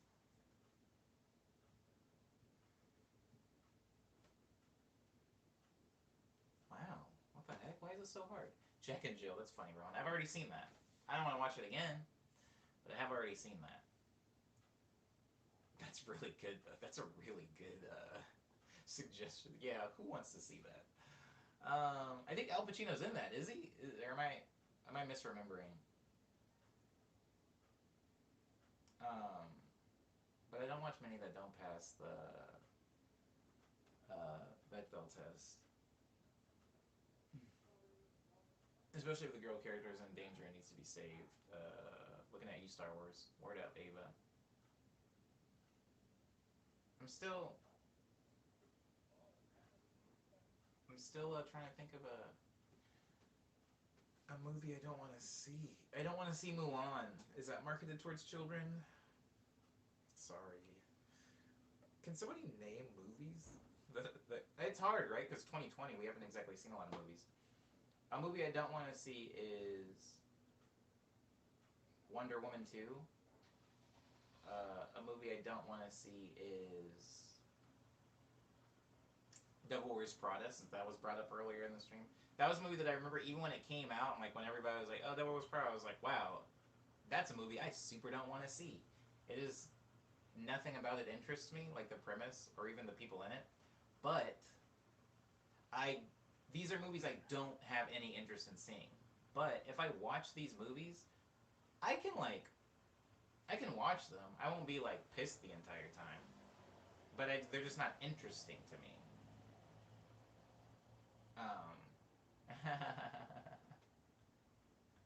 Her friends in that movie are the epitome of trash. Not all movies have women lead. Jack and Jill. Jack and Jill. Unless we're counting Adam Sandler's portrayal of Jill as a woman. I'm not. I'm not going to. I'm choosing to not. Yeah, but yeah, I don't want to see any of those movies. I don't want to see Wonder Woman 2. I don't want to see Devil Wears Prada and whatever else I mentioned. I feel like I mentioned three. Um, it says you want to start a new difficult career. Well, you shouldn't. You're being selfish. Fashion is bad. You should feel bad. It's you drop your job for your friends. You're mean. I actually saw The Devil Wears Prada because my wife told me her friend said to watch it. It's probably as awful as you'd expect because the characters are cartoonishly over the top, but I did passively enjoy it. That's the thing, Cyber. That's the trap, right? I can almost passively enjoy any movie. I told you guys how I saw Zombies 1 and 2. Those movies are absolute garbage, but I was able to passively not only enjoy them, but become invested in them over time. And so I have to be very careful about what I will watch because I know that most things that I put in front of me, I'm not going to have like really big problem with it. I can like enjoy it and even maybe even squeeze out a laugh somewhere, you know. But I don't really want to see those movies. Another movie I don't want to see. I don't want to see the newest Godzilla, whatever that one was. I don't want to see that. Um, this is a more fun game because I'll pretty much watch. I have like tiny investment in just about any movie that comes out. I'll kind of want to watch anything, but it's very rare that I see a movie trailer or a movie poster and I'm just like, no, I'm not going to see that. That has nothing to do with me. Um, Legally Blonde makes me as happy as Devil Wears Prada makes me mad. Legally Blonde was a movie that I did not want to see. I had no interest in that movie, and I passively enjoyed it. I would say I'm saying passively because Cyber just used that term, but I would say I enjoyed it more than I expected to. Let me put it that way. It was surprisingly not as bad as I thought it would be. Legally Blonde. But I did not want to see that. Even the title, without any actors' names or any poster, if somebody just said, "You want to see this movie called Legally Blonde?" I'd be like, "Absolutely not. That sounds horrible." But I did see it. And it was okay. Another thing that I was surprised to have liked was the title is very misleading. It does have some pretty good vibes in it, though. I would say that that is a good movie. I just would say I did not want to see it. Um, Another movie I did not want to see is Uncut Gems, and I still haven't seen it. And it has nothing to do with Adam Sandler's reputation. It was just like, I just didn't want to see it. It didn't look interesting to me, and so I did not watch it. We Bought a Zoo, didn't want to see it. Still don't want to see it. Probably not going to see We Bought a Zoo. Um, isn't there a sequel to that movie? Like We Bought a Second Zoo or something? Anyways, I just there's just some movies that just don't say anything to me. Shazam, I don't want to see that.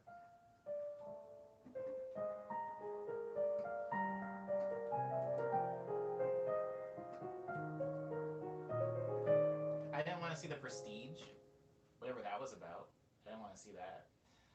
Is there anything you should hate on paper, but you find amazing. Oh, now that's a way longer list. It was very hard for me to find or list things, Eddie, that I don't like in movies or that bother me in movies that everybody else likes. But that's a very long list. Things that I should hate on paper, but I find amazing. The entire Fast and the Furious series, from one to eight, all of those movies on paper are things I shouldn't like, but I love those movies. I love those movies. Um, so much.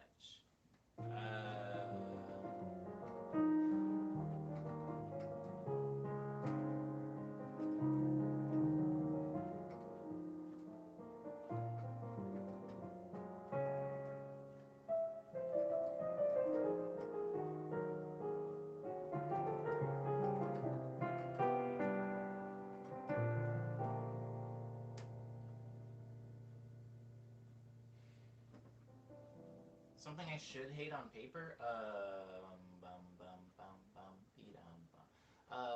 What was that football game? Blitz or something? NFL Blitz, I think it was called. I should hate that, but I actually enjoyed that game. It was fun. This is going to be a long list, Eddie. Something that I should hate, that I enjoy, sweatpants. Something that I should hate via my personality and everything that I actually enjoy.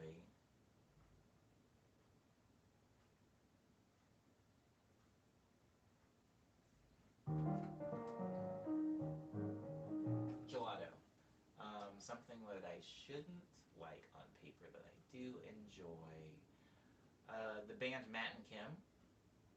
And, well, I can lump a lot of bands in there actually, and like musical artists. Matt and Kim is in there. Yell is in there. Yelle. Like a French old pop star. Um, Another musical thing that's in there. Sandre Lerche is in there. John Williams is in there. What's her name? Uffie. Uffie is in there. Uffie. She's in there. I'm gonna get off of music now because that's a whole conversation in itself. Things I should hate on paper, but I actually enjoy. Disneyland. Disneyland is something I enjoy for all of the wrong reasons, by the way, not for probably any of the reasons you think. Um, Blitz is sick. Blitz League is the league is sick because it's not a football game. Yeah.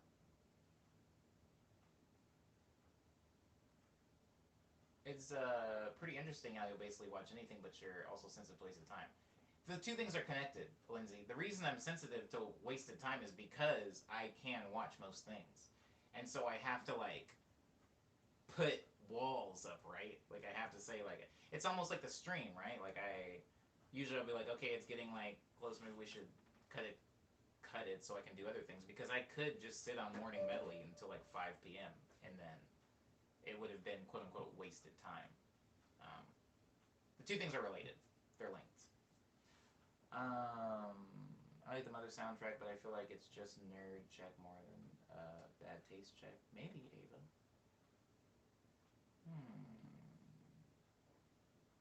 Something that I should hate on paper that I like is, oh, I can't think of her name. Oh, Kristen Shaw. Kristen. I feel like I might be. Is that her name? People know what I'm talking about. Kristen Shaw. Uffie was a vibe, says Liana. Uffie was a vibe. Yeah, I was like so obsessed with Uffie years ago, years ago, years ago.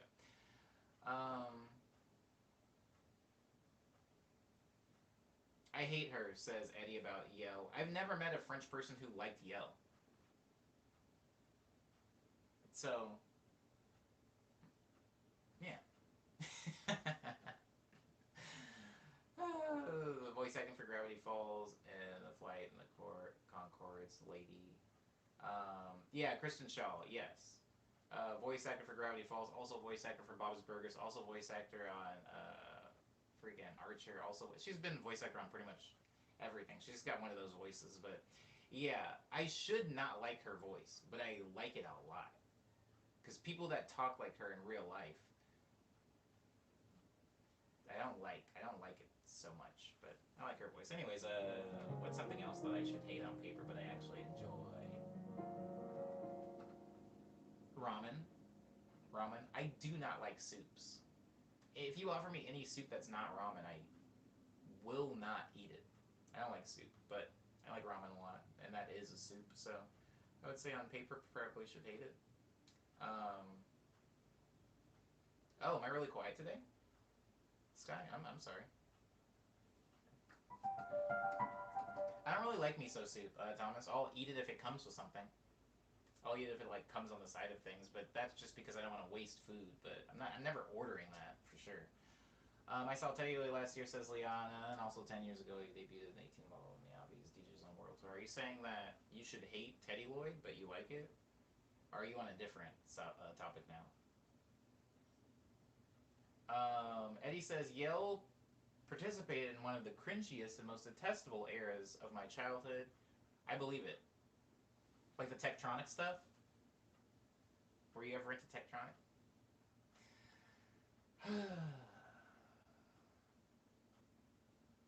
Oh, that's weird, Sky. Is it hard for anybody else to hear me? Is anybody else having issues hearing me? Am I really quiet today for some reason?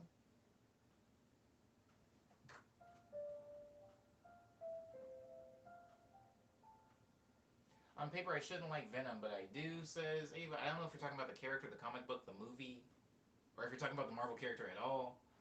Um, but either way, I did not see that movie, so I can't really weigh in on that. But as a character, I do not like Venom as a character. Um, I like his character design, but as a character, like as a thing, narratively, I am not a Venom fan.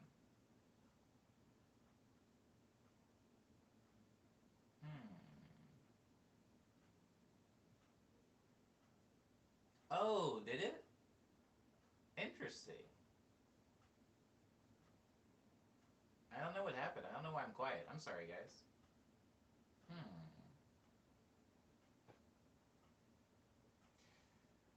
Tectonic error was vile, says Eddie.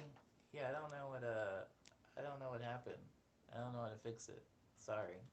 Oh wait, let me bring that back down. Yeah, I don't know. I don't know. I'll name three more and then we can move on. The dance, the clothes, just pure hatred. I feel you, Eddie. I feel you. I feel you. It was bad. It was cringy, and I don't like it. I just like their music for whatever reason. I don't know. I don't have the best taste when it comes to French music, to be fair. Do you know who Emily Loiseau is? I like her a lot. Or Emily Simon? I think Emily Simone. I think that's her name. Hmm. They're both Emily, so I never thought about that. Anyways, three more things that I should hate but do not.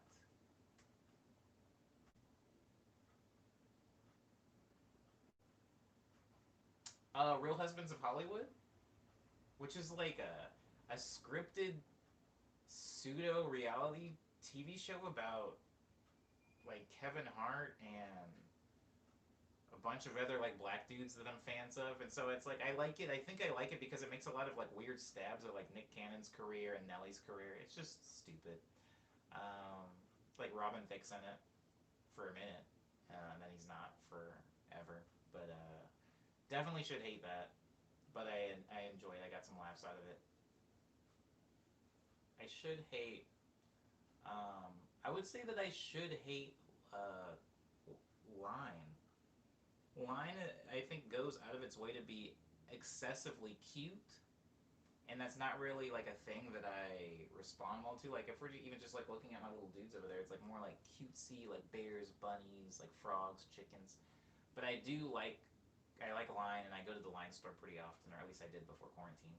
And I buy a lot of Line stuff, which is why I have Line merch. A third thing that I should not like, or I should hate on paper, but I actually enjoy quite a bit, would be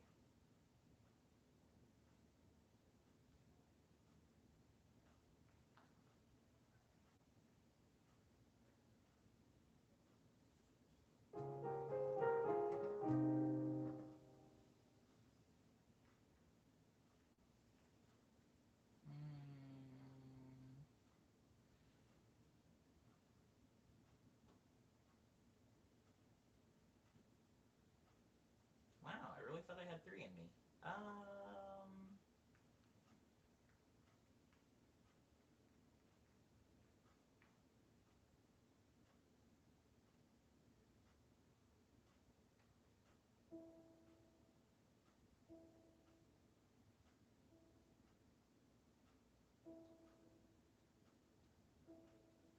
oh,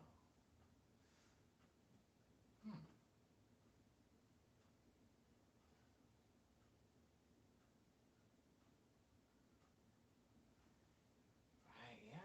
Wow, I thought I had 3.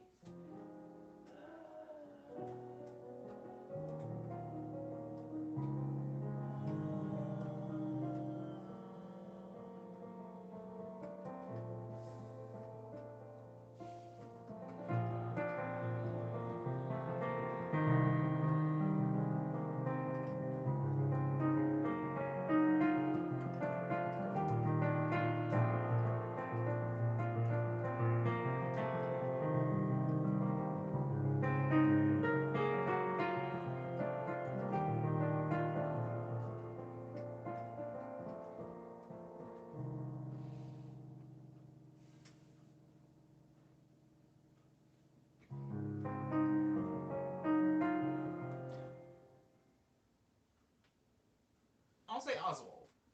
I'm surrounded in Oswald stuff. Um, yes, I would say that. Oswald stuff because I do not like Disney really as a like as a merch giant, I guess. Like I wouldn't like walk around with a Mickey Mouse shirt on, but I realize how maybe hypocritical that is because I have a lot of Oswald shirts and sweaters and stuff like that. Um, I wouldn't just like buy a hoodie that says like Disneyland Resort on it, you know.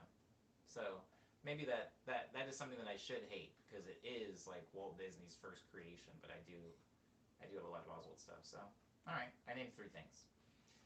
I actually should hate Majora's Mask, but it's my favorite Zelda, says Eddie. I do not like Majora's Mask, but why should you hate it? Oh, because you hate being timed in video game. Interesting.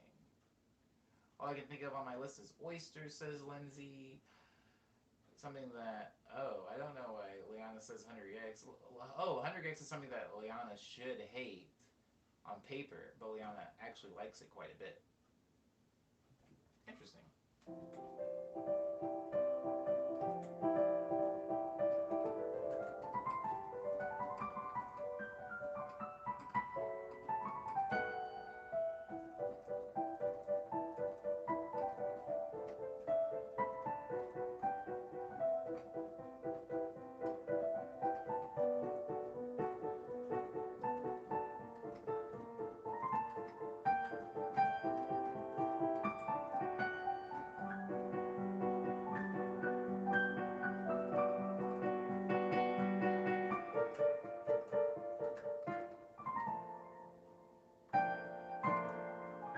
Ew. Where are you going?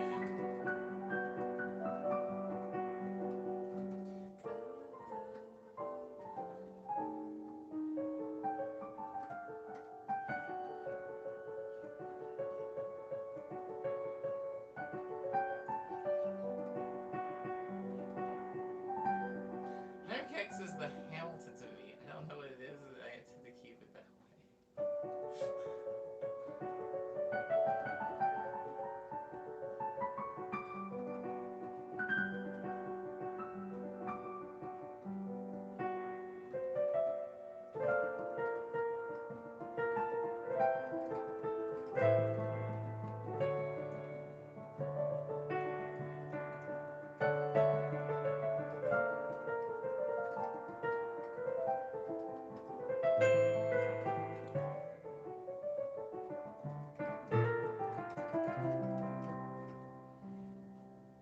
When you say you discovered Oswald, Honeyboy, and when would you say you discovered Oswald?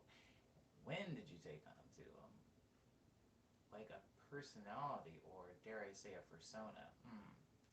You dare not. Dare not. But, wait, well, hold on. Let me actually read the question again. When did you take onto him like a personality? When did I? Hmm? What does that mean? When did I apply personality to him? I didn't. When did I take onto him? Well, if you're just asking when I liked him, I mean, I was quite a bit younger. He's my style? Is he? Hmm.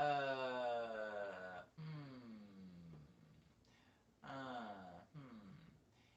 You know why I will say I actually liked Oswald is because Oswald isn't the only thing I like. The only reason that you see a lot of we're not talking about Hunter yet because McKenna Duffy. We were. You just missed it. Now we're talking about Oswald. But Oswald was not the only thing that I liked. I actually liked a big like collection of things, right? I liked Oswald the Lucky Rabbit. I liked Felix the Cat. I liked Betty Boop. I liked Shirley Temple. Like a lot of like weird. I don't know. I was like in a weird phase where I just liked old things and like old, ugly Steamboat Willie looking things. The only reason that Oswald was the one that I ended up staying on is because Betty Boop and a lot of those other things were kind of already over, like they're pretty saturated, oversaturated. You could find Betty Boop stuff everywhere. Felix the Cat maybe a little bit more rare, but you can find it. But Oswald was like, it was a lot easier to be into Oswald and not have like a ton of stuff. And so I was like, oh, Oswald has like a plush or a figurine or something like that. I have this one thing. Look at these old Oswald cartoons.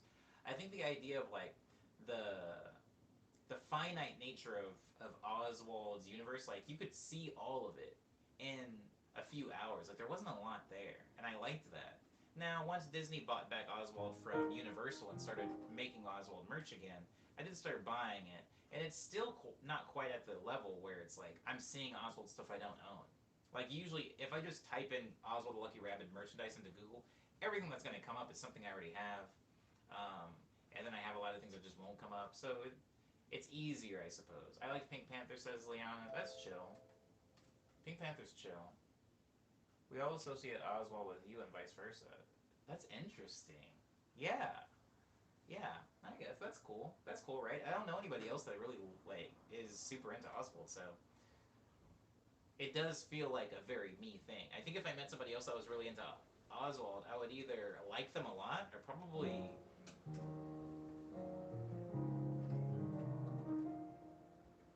no, I'd probably just like them a lot. I was gonna say or dislike them, but I don't see why I would dislike them.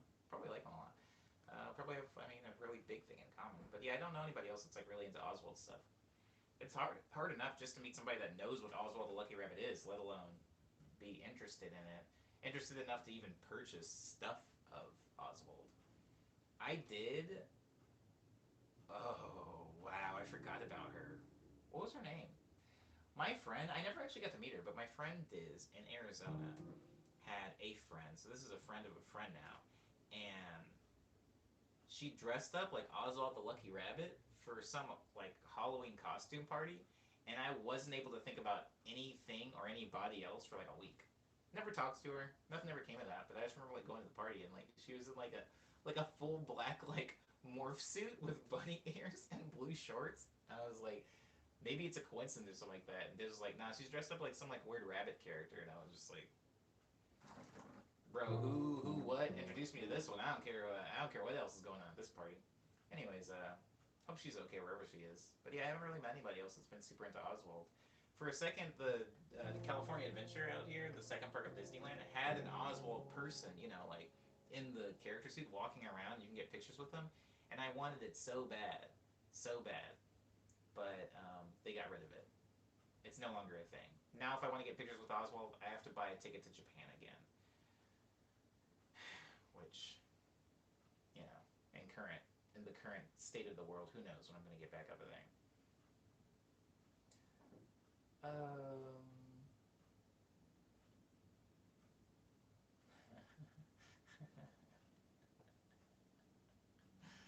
oh boy. Hmm. Oswald. Yeah. All right. All right. Y'all win. Y'all win. decent. We got the groundhog talk. Guys, tomorrow's a production stream. So buckle in for that. I think what I'm gonna. Huh, interesting. Anyways, I think what I'm gonna do for tomorrow's production stream is make food, like maybe make a lunch so that I have something to eat halfway through it. Because it should be a good one. Should be a good one. Should be a good one. I started a couple of other tracks, and I'm going to be working on some pretty fun stuff. This week, Flu says, Liana, who are you telling? Yeah, I feel like yesterday was Monday. Before you know it, rent's due, and rent. Yeah, I'm going to be making something to eat, and then making some music. Quite a few people in this week's stream, Morning Melodies, have come in with production questions, so I hope that those people come back to the stream tomorrow, because that is the only time I'll be able to answer any of those. Um, Also today, I'm going to be sending out a lot of apologetic texts, because I do not reply to messages. And I'm trying to fight the loop. You know when you're trying to work out? I don't know how many guys in this stream work out. I don't know how many of you guys work out at all, but yeah, this can be applied to anything, but I'm going to use the analogy of a workout regimen. You know when you're trying to work out, and then once you're in it, and it feels good, but the second you fall out of it, it's so hard to start the habit back up. I feel like during the quarantine, I don't really reply to messages or answer my phone when people call me. And I've like built up, like sometimes I'll look at an email and I'm like, I'll reply to that tomorrow, or I'll reply to that later. I just don't feel like being social right now. And then, you know, 3, 4 days goes by and I'm letting people down. So I do need to send a lot of apologetic messages today. And then I'm going to slowly dig my way out of an email slash text slash line message slash Discord message slash Slack message hole. So wish me luck for that. Guys, I have quite a few collections of work, not just songs, collections of songs, guys. You can call them an album, mixtape, EP, LP, whatever you want to say, but Nice Dream is one of them, another one is Love Dream, another one is Speed Dream, another one is Daydream, another one is Lush Dream, another one is Tall Tales, another one is Signals, another one is House of Omni. I also have 2 releases that came out last year called Ego Death and Quick Breath, and they can be found on Bandcamp, SoundCloud, Spotify, iTunes, Apple Music, Google Play, Amazon MP3, Tidal, Earth, Deezer, Pandora, Napster, and YouTube. If you haven't seen any of my videos, I did make a few, like, videos at the beginning of quarantine. There's 8 of them, featuring some songs. I mention them at the end of every single stream, but still people don't watch them or listen to them. So I've started like featuring them in the Friday stream to kind of like impose and force them on people. But you know, if you want to save me the time, there are 8 of them up. They're not very long. They're all roughly 2 minutes, so it's about 15, a little bit over 16 minutes total to see all of them. And I'm not even asking you to see all of them. Just watch one of them. If you're gonna watch one of them, I would recommend Easy Go, just because that's the most recent one.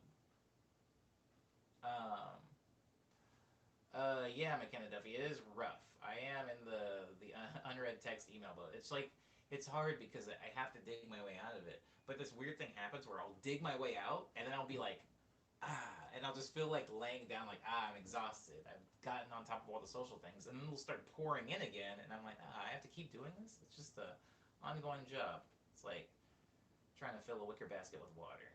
It's weird how quarantine has isolated us, but it's made it harder than ever to be social, it seems. Yeah, it's weird. I think a lot of my friends don't get it, because I have a few of my friends that have been trying to hang out with me, you know, just like one-on-one things where it's like safe to hang out with 1 or 2 people. And there was like, oh, I miss my friends. Omni, let's go get like pizza. Let's go get boba. And I'm just like, I don't really want to. And it sounds so mean, right? Because they haven't seen me for like 6, 7 months, some of them. But and I do miss them, and I want to see them, but I just don't feel like it. I feel like I'm looking at like old photos. I looked at the videos of me like in Japan yesterday. I was looking at the videos. It's just like me like palling up with people and like aha aha, and everybody's dancing and I'm playing music and people are eating and we're at Universal Studios riding the carousel or whatever. And I was like looking at that and I was just like, how did I have the energy? How was I so amicable all the time? I'm gonna have to slowly train myself to be that again whenever this is all over. Anyways, thank you. Thank you, Thomas. I'm guessing you're based in SoCal? I am in Los Angeles. Yes. About as so as Cal gets. If you don't count San Diego, but no one counts San Diego. Who cares about San Diego? I used to live in West, says Thomas. Fun. It can be fun, right? It can be fun. I feel socially drained all the time, says McKinnon, and I don't want to hang out with anyone anymore. It's really weird. I saw my best friend last weekend and thought I would be super excited, but I had no social energy. Yeah, like we shouldn't do this now because we're already 2.5 hours in the stream. But a really cool conversation for a future stream would just be like the amazing arc of people's social, emotional, mental state during the quarantine. If anything, I'm not saying that I'm grateful for a pandemic or anything, but I am glad that I'm alive through this because it's forcing me to see really interesting things, conversations that I wouldn't have been able to have outside of hypothesis before now. Like, we could have said hypothetically, like, what, kind of like the Groundhog Day thing, right? We're all talking about where we would have been at month 6 or year 2, but we don't really know, right? Because we're not in the Groundhog scenario. But if this weren't happening and somebody was like, if you were in some type of light quarantine where you couldn't go or play any shows for an entire year or more, how would you behave? I think if somebody asked me that before this, I'd be like, oh, I'd be miserable. Like, so much of my life is preparing for performances and making songs so that I can go on tour and play them. Leaving the country at least once, twice a year. If I said that, it would all be hypothetical, but I'm currently living in it and I'm seeing that. In some ways, I was right. It's very upsetting, but in a lot of ways, oh, this is the groundhog. This is a lot like the groundhog conversation because we were talking about how Phil Connors is so excited to be out of the loop that he's like, let's move in together, with Rita, and he's jumping for joy and he's excited. And I do think we don't get to see the post loop. We don't get to see a lot of post loop. There's no Groundhog 2, but I think when things open up, I think there probably will be this initial like, oh my god, we're in Olive Garden, endless breadsticks, please. Like, I want to eat inside the restaurant. I want to go see my favorite band play at a show. Like, I think it'll be like an initial like surge of like serotonin and everybody's gonna be happy. But I do think that like I think I'm going to have to slowly like train, like in the same way that your muscles can atrophy if you're not moving around a lot. I think that like my heart and brain, in a more like ooey gooey spiritual sense, are atrophying. Like I don't have the energy, and I don't just mean in a physical way, the energy to run around, but like the energy to like care about things and people as hard as I did before. I also don't seem to have the desire to see people. It went like this. Like, I had no desire to see people before quarantine because I was like, I'll see them when I see them. But now that I can't see them, initially I was like, I need to see my friends. I miss them. And now I'm already back down to where it's like, I'll see them when I see them. Whatever. Like, I don't even know when this is going to be over. Yeah. So it's just kind of like, I thought that the arc of the person in quarantine was going to be like okay with it and then getting gradually more and more stir crazy and needing to get out. But I feel like it's doing more of like this weird bell curve where I hit the apex of wanting to be out around like 4th of July. And I think the only reason I hit it then is because those were the dates I knew I was going to be touring. So I was kind of like looking at my calendar, my Google Calendar on my phone, which still has like Tokyo this day, Kyoto this day. I'm still looking at those dates and going like, yeah, I would be so and so. Kind of how all the people were like, I would have been at Coachella right now, so everybody share your Coachella fits on Twitter. Like everybody was doing that stupid whack stuff. Like I'm kind of in that. I was in that mode in July, but I'm already kind of in this weird like, I'm just making recipes. I'm playing video games. I'm doing my streams, and I'm like in quarantine life. And at least for kids, this is the last thing I'll say, and then I'll move on because we did most of the news. At least for kids, like high school kids, after the quarantine ends, they will be thrusted back into a social circle, whether they want to be or not. I assume they want to be. They're kids.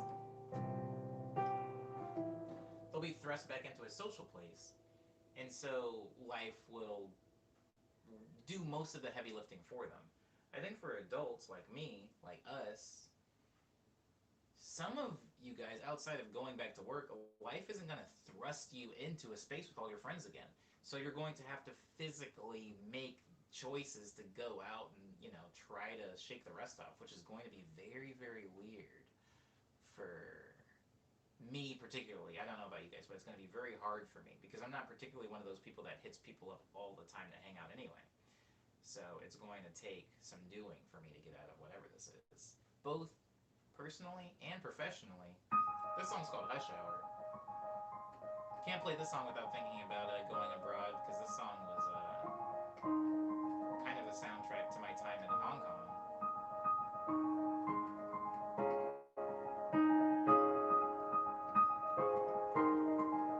If you want to see the music video for this song, it is up on my YouTube page.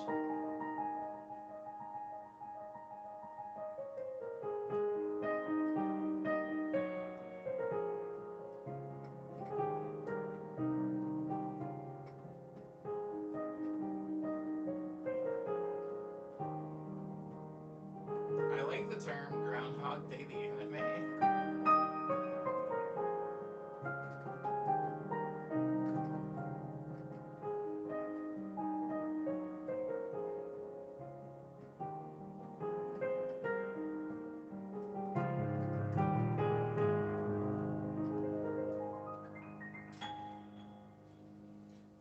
Word. All right. I want to thank everybody for being respectful to me and polite to each other. We ended. I mean, I'm 1 minute over, but 2:30 we did 2.5 hours. That was good. That was pretty good. Thank you for being respectful to me and polite to each other. I hope you guys enjoy the rest of your Thursday today. I do have quite a few things that I need to do. I have quite a few things I need to do. Also, I downloaded Fall Guys, so I might play Fall Guys. I might play Fall Guys today. I haven't played it yet, and video games are a big way of how I listen to new music because usually I'll put on Spotify while I'm playing video games. So the fact that I haven't really been playing games a lot lately has directly affected me listening to music lately. So hopefully, if Fall Guys ends up being at least somewhat fun, I can actually start to listen to some new music again.